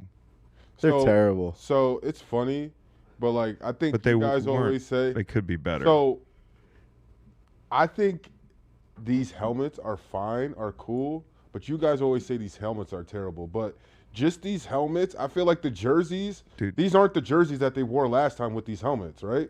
Like this is the first time. I feel like this numbering is weird as hell. It's like Yes. it's medieval numbering. Very it's like weird. whatever it is. It's like But- the, but it's it- like the but- font you choose when you're trying to make your essay get fucking 2 extra pages. Too bigger. You mean Courier New? Yes. You mean Courier New? Yes, or You need to get on the borders, bro. You need to get on Comic the Sans. Comic Sans. Yeah. Sam's. Bro, that's what it feels Yeah, like bro. with this. But I actually do like the helmets. The helmets, I feel like you see a lot of people saying, I don't like the way that looks. But yeah, just the combination of everything they had going on there is my anti-bevel. Dude, honestly, if like this showed up in an Army Navy game, like this actually looks pretty dope. I think if they fix the helmet, like if you went flat olive drab or something, like this could be a dope uniform. I think And I'm not gonna lie, the Jet logo, Are you saying the patch- olive? olive. Is To that me, what it's it is? olive. Zoom in. It's definitely not gray. Yeah, I don't know what it is. Yeah, it's dark olive. They should just done all black. I mean, Man, like every other early 2000s high school football team. Do it it. would look better than this. Yeah, for sure. I think with some tweaks, it could have been better. But the point was, like, the Jets have some of the most beautiful classic-looking uniforms. It's like anytime you take those off, Yeah. you're not going to look as good. Anti-Bevel Conway. Bo, do you have one? Yeah, I got one. I mean, I talked about this a little bit earlier, but just the sight of Daniel Jones limping to the locker room, like he was walking under his own power, which I respect, like, you know, but that's fucking brutal, man. Obviously, as soon as that injury happened, he knew it. I'm a fan of his resurgence, and that was a tough look, man. Hated to see that. And we talk about it all the time. It's just like, is that the player? Is that on the trainers, like, to not let the players be prideful in that moment and just like, dude, like, Yeah. we know you want to be a tough guy and you don't want to get on the cart. Nobody's but gonna get- remember this. But get on the Get on the fucking cart, bro. Just Nobody's get gonna on the remember cart, yo. All right, so obviously that was really nice of you to shout out Daniel Jones and his injury, anti-Bevel Conway. That was certainly ugly, but I just wanted to shout out our teammate Zach Ertz, which maybe you forgot, but Zach Ertz got hurt yesterday, and that was even worse. So I think anti-Bevel Conway. I didn't have one. That was my best shot at it. I do want to say this though, Zach Ertz, man, and I said this in a lot more long form last night. The consummate pro. If this is it for Zach Ertz, man, and that was an ugly injury. But, I mean, was a fantastic fucking player on our Super Bowl team. Whenever we needed a first down, knew where to be in zone, really heady player, tough player, great hands, just a good teammate and the whole thing. And then, like, to see him late in his career, you want to see two things about a guy late in his career. Like, if a guy can be productive late in his career, it says a lot about the kind of guy he is and the kind of career he had, in my opinion. Because part of the NFL is being a pro. When your talent kind of weans a little bit, or you're getting older, like, how do you play? How do you show up for your team? And then, two, like, what kind of guy are you when the chips are down? And, like, how hard it is to have won a Super Bowl in that chapter of your career and then spend the end of your career in Washington. And I'm not kissing up to you guys. I don't deserve to win this award. I just want to talk about Zach. To be the pro he's been, and obviously it's great to be there for Jaden Daniels in the beginning of his career, to be the teammate he's been, to be as productive as he's been late in his career, man, I just sending some love to Zach Ertz. And also, for a guy like Jaden Daniels, he might end up being one of those guys, right? To have a Zach Ertz early in your career, like, he'll always remember having a Zach Ertz. So I just shout out to Zach, and that was really rough to watch, and both those injuries suck. But it was like, for our boy, like, whenever you see a teammate get hurt, it's just like, fuck, man. And also, like, fuck, man, you're still out there? Right. How is that possible? Are we, So anyways, Zach, heal up good, buddy. Shout out. Don't give it to me. Nolan, Zach Ertz, Daniel Jones heading to the locker room, or the Jets jerseys? My vote is the Jets uniforms. There we go. Honorable mention, just to throw out here for everybody, the Browns wore the turds yesterday. It was gross. Yeah, actually, I was almost going to throw this up, but I'm surprised you didn't mention this facts. Not to add any more fuel to the Shador stuff, but did you see the photo of his jockstrap hanging out in that one clip? Yeah. Why are they doing that? They're saying he has a thong on? It's always funny when people who don't play football and, like, who don't know what a jockstrap is just like, I mean, I guess it really, it's not a thong, but it's always funny when that goes viral because it's just like, yo, like, it kind of does look like a thong, but it's not. And it's funny to joke on. And it's just like, yo, it's just funny what chooses to go viral, like, when you're watching football that's not football related. And the fact that people see that picture and be like, oh my God, he's wearing a thong. I mean, that's why. I mean, well, obviously, guys, that's why he almost threw for almost 400 honestly, yards. How else do you think you can do that? The TMZ front page of the NFL right now is resides in Cleveland. And it's not his fault, but it's like that's the people are like, yo, like. What I hate is the fucking dialogue around it, man. Like all of a sudden it's just like front page news. Everything the kid does or doesn't do, man. And we fall into it on the show because we answer the bell on trying to inform people. But you get like people talking about he's got a thong on, bro. Like, how stupid are you? Bro, one of his trading cards, Kaboom trading cards, what sold for $50K last night after he. I don't even know what that is, bro. What do you mean? One of his cards. Kaboom. Oh, it's like those cards you were signing. Like, there's only so many of those. Yeah. Like the Kaboom ones, there's only so many. One of mine just went for $13.50. 13,000? Nope. $13.50. So the Jets jerseys take it in a close one. Best seat. I got one. To the couple who randomly chose to have their wedding on June 13th in Rhode Island, who ended up getting contacted by another couple saying, hey, we want that date. And to have that date, we will pay for your wedding on top of giving you $500,000. So that couple, wait, what? They decided to pick the same place and venue that Travis and Taylor wanted to have their wedding, and they got paid off to switch no problem. their dates. Exactly. What? You're going to not only pay for it, but you're going to put $500,000 in my pocket? Best seat. Best seat. Don't mind if I do. I'd ask for a wedding invite also. I'll call off the wedding. $500,000. Right? But yeah, kudos to that couple. And oh man. And it just so happens like the venue is close to one of Taylor's houses, so that's where they want it. One of my houses. Yeah. So I mean, I feel like that's probably I feel like that's the best seat. When I heard this story, hell yeah, it's a good seat. No doubt. It's a good seat to be in. But I'll give you a best seat. Somebody that's going to make more than $500,000, and his name is Jameis Winston. I call him blank check Jameis Winston because as soon as he fucking retires, I was watching him at my dad's work yesterday. It's blank check. Like, it's an arms race. We got to have Jameis Winston in our studio, man. The guy's electric. He gave a Duval call yesterday. A Duval call? Yeah. Yeah, he also showed up at Strahan's dressing room with, like, gap teeth and shit. I saw that. He looked kind of good. I like that look out of Jameis. And my dad loved him, and, you know, my dad always loves Jameis. Who doesn't love Jameis? If you find somebody that doesn't love Jameis, there's something wrong with that person. And I think whether it's next year or a couple years from now, I still think he can play quarterback. But I think if he wanted to retire this year, he could make whatever he wanted. He's got the best seat. Look at him breaking down Fox. You don't have to put the volume up. It's pretty funny, but fuck it. Turn it on.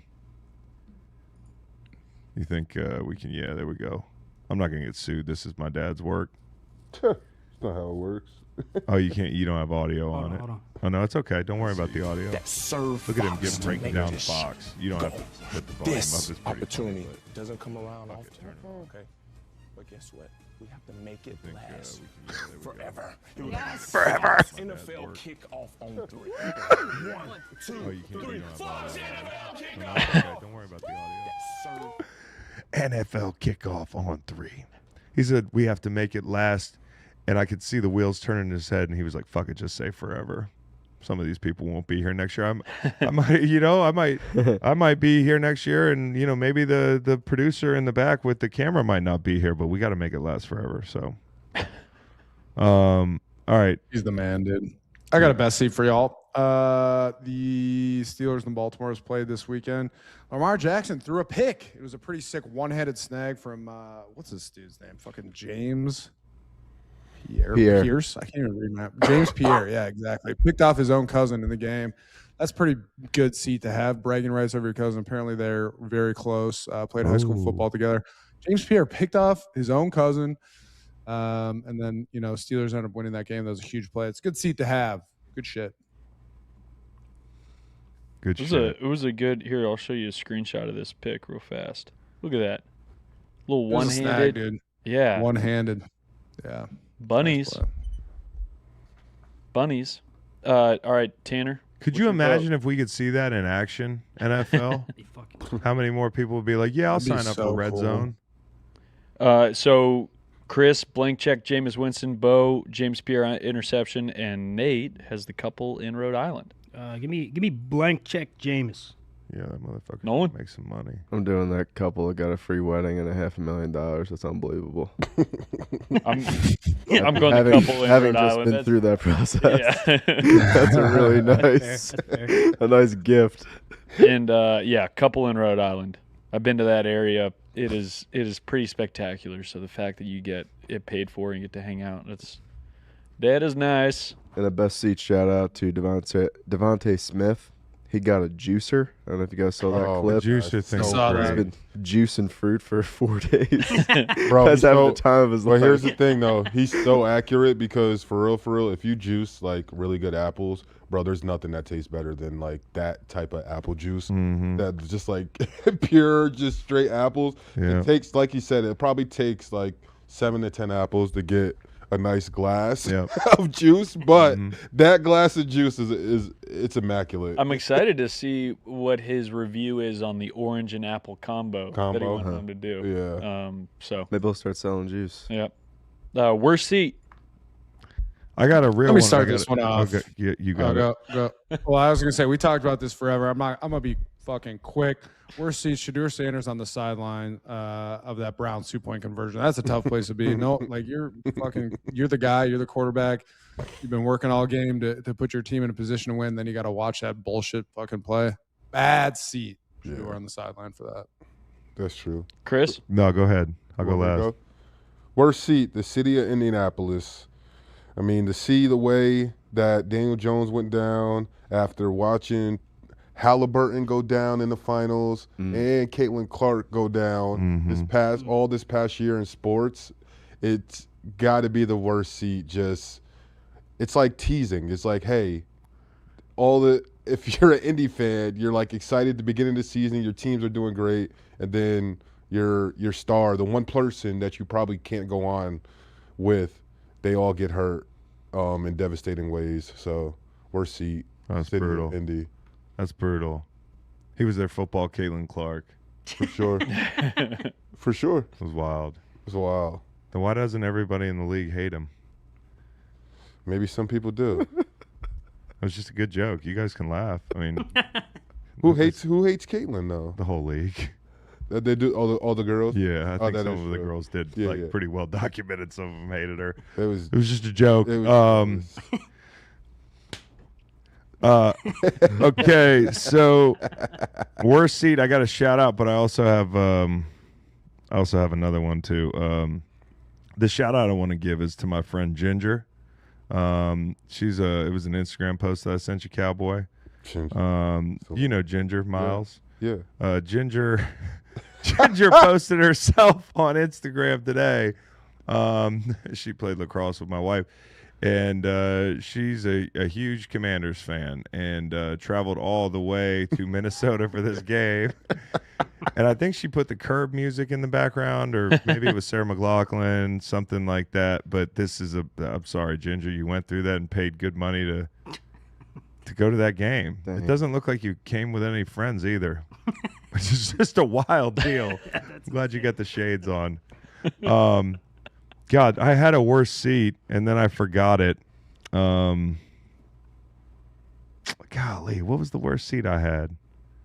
Man, I'll remember it. Why don't you guys just vote, and then I'll come back in 2 minutes, and you'll be like, "Fuck, man, I should have voted for that." Was it being a UVA fan and watching you guys lose? No, I have no. That's a bad seat. That's my next one. That's my next one. I don't remember. Just start the I don't need one. I had one. Okay. Yeah, I had one. Thread? I think I know what you wanted, but let's see. Oh yeah, you said text thread something earlier. Did it have something to do with the text thread? I don't know. No, put that up. Reed, you got it? I don't know where my phone is. It's just too much to worry about. Oh. What do you got, guys? Go on. I So- don't remember. What are we on? No, Worst seat? No, we got to vote. no. I had a Chris? really creative one. Beau had Shedeur Sanders on the Take me sideline, out. 2-point. Nate's the city of Indianapolis. Nolan? I'm going with Ginger. She flew to that game. Golly, Yeah, it's terrible. that's brutal. Yeah. Dude, Minnesota's beautiful this time of year. What are you talking about? What the fuck was Fair that? point. How cold is it in Minnesota right now? Fucking freezing. Dude, right? it was cold this week. I gotta look it up. My parents are bitching about it today. What happened in this group? Oh yeah, this is This from is God, the- fuck. It's 20 degrees. It's not terrible. Can enhance, but this was after the this was Saturday night after UVA took the L. Tanner texted, that will happen, but fuck it, let's go Dukes. And then Nate at 2 a.m, well after the conversation had ended, 2 hours. Tanner, you never root for UVA. I hope JMU gets embarrassed, honestly. Oof. Yeah, there's just a lot of like. The facts went back to it too. Brought it back up like an hour later again. Yeah. There's a lot. There's sometimes some of that. Hey, I was at the UVA Tech game, and Fax wasn't. I'd like to point that out. But you weren't there to root for UVA. Like Not that's the true. thing- I that's was in the thing. UVA section high You fiving see, everybody. Isn't it interesting? All these little rivalries pop up, and the common denominator is everybody's in a rivalry with you about sports. With me. Yeah. Yeah, and I don't like it. No, I know. I don't either. like I don't like it. I feel like you guys I'm like making a different point. I'm making a different point. No, I'm not the instigator. I'm No, not the not at all. instigator. You texted me at To- 2 Tanner, 2 a.m. to wish your team loses in the college because football Tanner playoff. nonstop. He's nonstop. He went all to the throughout Virginia game a week or two Bro, ago. throughout the year, He was so nonstop, excited after the game. He's the biggest Virginia hater. He gives Reed shit for even saying anything nice about UVA. Not true. Nonstop. Reed And says then we. That's what I give him shit about. He says we about UVA, and he did not go there. That's what I give him shit about. Hey, I do. He did we yesterday. I do we for UVA and JMU. You know, See? Yeah, what'd a you- Charlottesville How citizen. was that worst seat for Reed the other night watching UVA? He didn't know who to root for. Yeah, I was puckered. But hey, real team came out, and we're gonna vote for the worst seat now. Oh, I'm gonna remember it right as you fucking say Yep. it too. And All right, Beau, recount. Shador, Sanders, Nate, City of Indianapolis, Chris, Commanders fan. You voted for Ginger. Tanner, your vote. I'm voting for Indy. Nate won me over. Yep. The whole city. Yeah. Whole city of Indianapolis taking a few L's. Nate's running away with this one. Nate has got a command. I don't think I've won a single one. God damn. Yeah, This suck isn't it, Beau. Nate's day, man. Yep. What are you guys conspiring with Peter J. Parrish? What is Yeah, this? actually, Peter B. 'cause- Paris. Yeah, Nolan is Peter B. Peter Paris, B. so he told us. Yeah, we had a buddy that call would him make sense. a friend. Yeah. I've been suspecting that. Hollow Man, Chris. I What got you a really funny worst seat that just popped in my head, but I don't think I can say it. Okay. Oh, Hollow Man? Hollow Man. or woman. Two, yeah, we want to make sure. The multiple time MVPs that are playing in this game, Hollow Man, Lamar Jackson and Patrick Mahomes. You know? Hey, listen, there's a reason you said I was like a Patrick Mahomes stan last year because he was playing good football. He didn't play good football this year. You know? And the same thing with Lamar Jackson. Both those guys coming up empty, both losing, both behind the 8 ball in the AFC playoff race. Only 2-time MVPs in the league right now. Yikes. Hollow Man, I'm giving it to Mark Jackson on the tail end of a bad play at the end of the game for the Ravens. Mark Andrews? Mark Andrews. I like Mark Jackson. Mark Jackson. Mark Andrews. That's so funny. Mark Andrews. What did Mark Jackson used to say when he called games? What was his big tag? Wait. Hand down. Man down. It's kind of the same thing, dude. Put your fucking hand down, dude. Put your hand down. Man, oh man. Just thinking about Mark Andrews and just the past year and a half with him and the Ravens and kind of some of these blooperish whatever type plays that kind of costing them games or big plays that help contribute to them losing. I just feel like you got to feel hollow. Like you do have to feel hollow. It's just like, damn, like I didn't catch this pass, and then when I see the replay, it wasn't even meant for me. He just got paid this week too. Who did? Mark Andrews. Oh, he did? Yeah. Oh Good man. deal. Yeah, I know. Big old bag. No. So it's just like, and for someone like that, like obviously they paid me my money, but like that'll probably make you feel a little bit hollow too. Like everyone's gonna be pissed that I just got paid. That's and then right. This happened. So, oh man. Mark Andrews is my hollow man. Beau? My Hollow Man, I don't know if you guys had the pleasure of tuning into NFL Red Zone yesterday, but my Hollow Man is the NFL Red Zone audio technician. Dude, if you guys have ever seen Dumb and Dumber, you know, when he's like, you want to hear the most annoying noise in the world? That is what was going on with fucking NFL Red Zone yesterday. It was brutal. Usually I like Red Zone, kind of cooling off a little bit because now it's no longer ad-free. That's bullshit in my mind. And now they've got these audio noises that I just personally cannot handle. So if you're the audio technician for NFL Red Zone, fuck you. We have to study the downfall of Red Zone. Because at the beginning of the season, of this season, 15-second commercial. Yeah, Adam Schefter's like, it's going to add up to 0.00004% of your watch time, and now it's a healthy amount of your watch Y'all time. trusted Adam Schefter with pro big TV fucking talking points? Yeah, I missed that one. All they had to do was do nothing. You know, Red Zone, they had a great product. It's crazy, They had Hanson being like, I know you don't like it, but like, let's see if we can try it. Let's try it, guys. And if it doesn't work, you don't have to come back. If it doesn't work, we'll just add more. You know, you might have to just pick a game and watch it. All right, we're gonna vote. We're Hollow Man. Do people in red zone think all the quarterbacks play really well? Yes. They must. Yeah, because they score touchdowns all the time. All I see, all these guys do is score. Man, they were just scoring touchdowns. That team, come on, bro. It's like your buddy. Watch the games. It's like your buddy only sends you like bet slips when he wins. Yeah. Guys, Yep. this guy's incredible. This guy's incredible. Yep. Like what? Doesn't lose. I'll tell you what, I would have been sending some bet slips out in the 1 p.m.s. Some pretty ugly deals. I was hurting yesterday. Okay. My vote for Hollow Man is the Red Zone audio guy because everyone was talking about him for a second. He was freaked. Yeah, I'm right there with you. Audio guy. Red Zone audio Been guy. there. That sucks when that happens. Everybody's looking at you. I'm casting a vote for the 2-time MVPs, but Well, it doesn't matter. It's 2-1. I mean, how will those red zone? I got one. I'm on the board. Legacy is affected. Within Red Probably. Zone, likely. Probably got shit Yeah, for everyone that. knows. Yo, John, what the hell's your problem, man? Not getting another gig. John, what maybe not the his hell? legacy, but perhaps his job security. I was about to say 100% his job. because they could probably definitely track in real time how many people turned the channel once that shit was going on, And I mean, and didn't cost us return this. back. That's on your Exactly. resume now forever. That Yeah. oh, your last job was Red Zone. What happened? What was the last thing? Oh, you remember that day? Why is the Week last 14? thing on your resume Red Zone? STL Memorial, Chris. I want to shout out Grayson and Jeff. I shouted them out last night on the live show. They just got married, and you might think when you see that you get an invitation to a wedding that's scheduled the same day as an ACC championship that's a really bad thing, but actually in this case it turned out to be a really good thing. So I want to thank them for scheduling their wedding as UVA people on the weekend of the ACC championship because it was a lovely wedding, and I think they're wonderful people, and I enjoyed the wedding a great deal. But it kept me from traveling to Charlotte, and I got to watch the end of that game from the safety of my own bedroom. I wasn't in Charlotte on site like Macon, who easily could have been a worse flight. He said he probably had upwards of 20 beers, and for him, that's like going to put him on IR for 3 weeks, dude.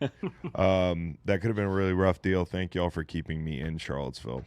Congratulations. Congratulations. Congrats. Bo? STL Memorial. That's I got the one. JJ McCarthy. I was very critical of him a couple weeks ago. He played really well. I talked about it. We did the Vikings breakdown a little bit. Scored 31 points. He looked very comfortable. He was kind of slanging that thing. 3 touchdowns, 163 yards. Good shit, 9. You got that dog in you. But Nate? I am giving it to my guy, T-Law.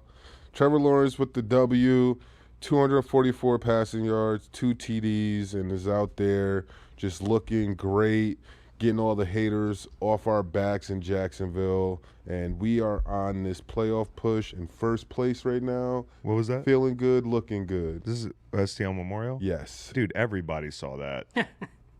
What's that? His performance yesterday, and they should have. I just point that out. What's that? Point that out to the voters. Everyone did not see Trevor Lawrence's performance yesterday. It was amazing. I just wanted to say that. Okay. Are we done with STL Memorial? No, it's your turn. You can pick yours. I already gave You mine. went first. Oh. Nolan, where's your vote? I mean, Go JJ. that's bullshit. Great going Game, bounce JJ. back performance. How you gonna wear the Trevor mat, like Give him JJ? the Trevor wig, and pick against him? That's crazy. That's pretty good. Tanner, what'd you have? It's on STL Memorial. What isn't? Trevor, like that's a. Flax's best flight wasn't a flight either. I was surprised. Why didn't you give him the game ball? I thought that was like obvious. That's literally what I'm doing in a minute. The game ball? Yeah, I'm giving him the game ball. It's going to be a big, I'm hey. giving Josh Allen the game Huh? ball. That's why. What? Because I'm giving Josh Allen the game ball. That's cool. We can swap. I think you're gonna like having Josh Allen as your quarterback. Just in a moment of levity here. So game balls. Wait, who won? This is funny. JJ McCarthy. What? Yeah. Yeah. All right. That's 9. crazy, Put some dude. respect. Yeah, that's. I'm Who'd you I vote voted- I didn't get to vote. I would have voted for you. Thank you. There's some creativity to it. Actually, exactly. more of a like, Yeah. We've already talked about JJ McCarthy. Oh yeah, I got this. I don't know if you know that I'm from Minnesota, but I've never said that before. But JJ McCarthy played well yesterday. I don't know if never anybody said knew that. that. I've never said that I'm from Minnesota. People don't know that enough. I don't know if people know that I'm Dog, from the Minnesota. Let me funniest put it in the thing chat ever. real quick. Remember when we went to Minnesota and we were interviewing Harrison Smith? Yeah. And we gave you so that was much great. shit. The way he looked at me, it was so funny. He's like, Like, dude, I I'm don't trying to care get that the you're fuck from out of here. Minnesota. Let Will me you go. leave the Like, I don't facility? give a shit. Like every question, it was like he was like, "So as a guy from Minnesota, tell me about how great it is to live here." And Harrison was Yeah. like, "Dude, I've been here like a decade." Harrison Smith, man, he wouldn't shut up about it. He probably went for like 4 hours during that pod talking about Minnesota. I mean, that's a guy that couldn't really talk.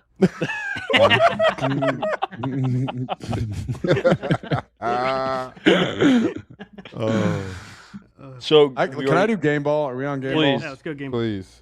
All right. I got to give my game ball to D'Amico Ryans. Texans are 8-5. They have such a fucking good defense. Their defense is so fun to watch, but it's always interesting when guys you play with are, coaches. Like, it's wild. Like, he was such a good teammate to have, and he's got a fucking great smile. He gave his players off till Wednesday. Texans are kind of rolling. So D'Amico Ryans, Meek, love you, baby. Game ball. You're the best. Game ball. I'm giving my game ball to the best coach in the NFL right now, Liam Cohen. Liam Cohen getting the Jacksonville Jaguars turned around.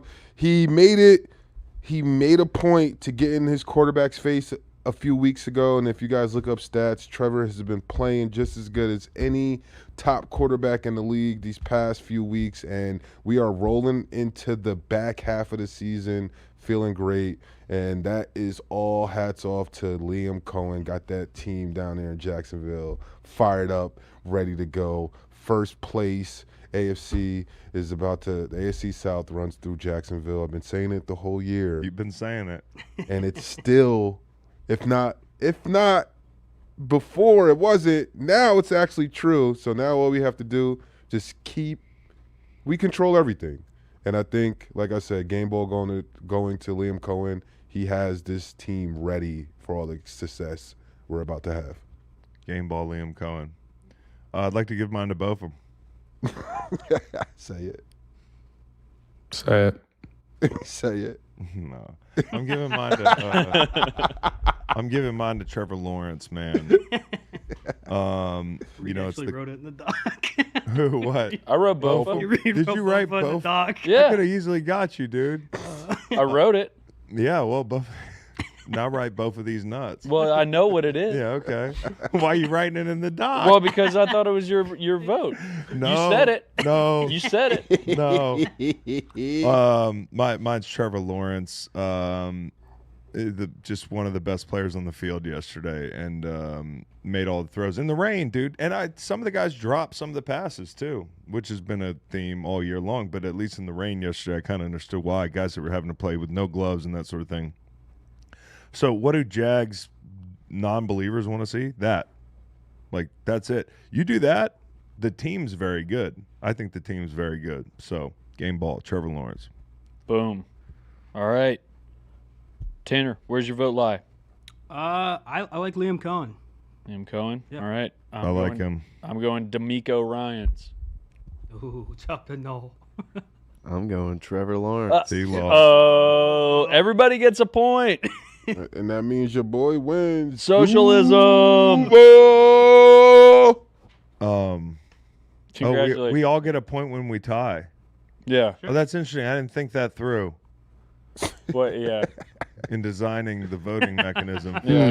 Yeah, shouldn't it just be a push? No, everyone Which gets is a the point. same It's thing. game He ball. We wins. gotta He Go wins. crazy. Yeah, Nate wins. He can't lose. He can't lose. Give everybody a point. Win the damn game. How do we? We're gonna have to figure that one out. Yeah, we're gonna have to. No, I'm not worried about that right now. How do we? I was going to say, how do we talk about Monday Night Football? I'd like to exercise my Fifth Amendment. Oh boy. Well, first talk about Right. BetMGM. Oh yeah, let me talk about BetMGM. Coming off. This football season, BetMGM wants to give you another chance at first touchdown scorers with BetMGM's second chance promotion. You'll get your stake back in cash if your first touchdown scorer scores second instead. Bet on any pro football player to score the first touchdown of the game. If you're right, you in. If your player scores second, you get your stake back in cash. Be sure to take advantage of this offer. And if you haven't signed up for BetMGM yet, use bonus code GREENLIGHT, and you'll get up to a $1,500 first bet offer on your first wager with BetMGM. BetMGM, make it legendary. All right. Talking about the game tonight. Again, it's a great time to exercise my Fifth Amendment right as an American and a member of the media. I don't have to say how I think this game's going to go tonight because I have no fucking idea, because the way the Eagles play week to week, I really don't know. So if you want to bet the Chargers, be my guest. You know, the Eagles are super public tonight. I think, though, if you want a real fun play, I always like the under, primetime unders. Chargers defense, very good at home. And the Eagles obviously have had their fair share of struggles. I think the Chargers can play a lot of zone and kind of make the Eagles look like they look at times this year in the passing game. So I see this being kind of 21-17 to 24-20 kind of game. I know that would hit the over, but I kind of like the under in this game. 41.5 is the total. Eagles favored by 2.5 points. Jalen Phillips, Nolan Smith, Jalen Hunt, those guys got to dominate for the Eagles against these tackles for the Chargers. Yeah. Boom. Yeah. Thanks, everyone, for being here. Thank you, chat. Have a great day, everybody. Have a great day.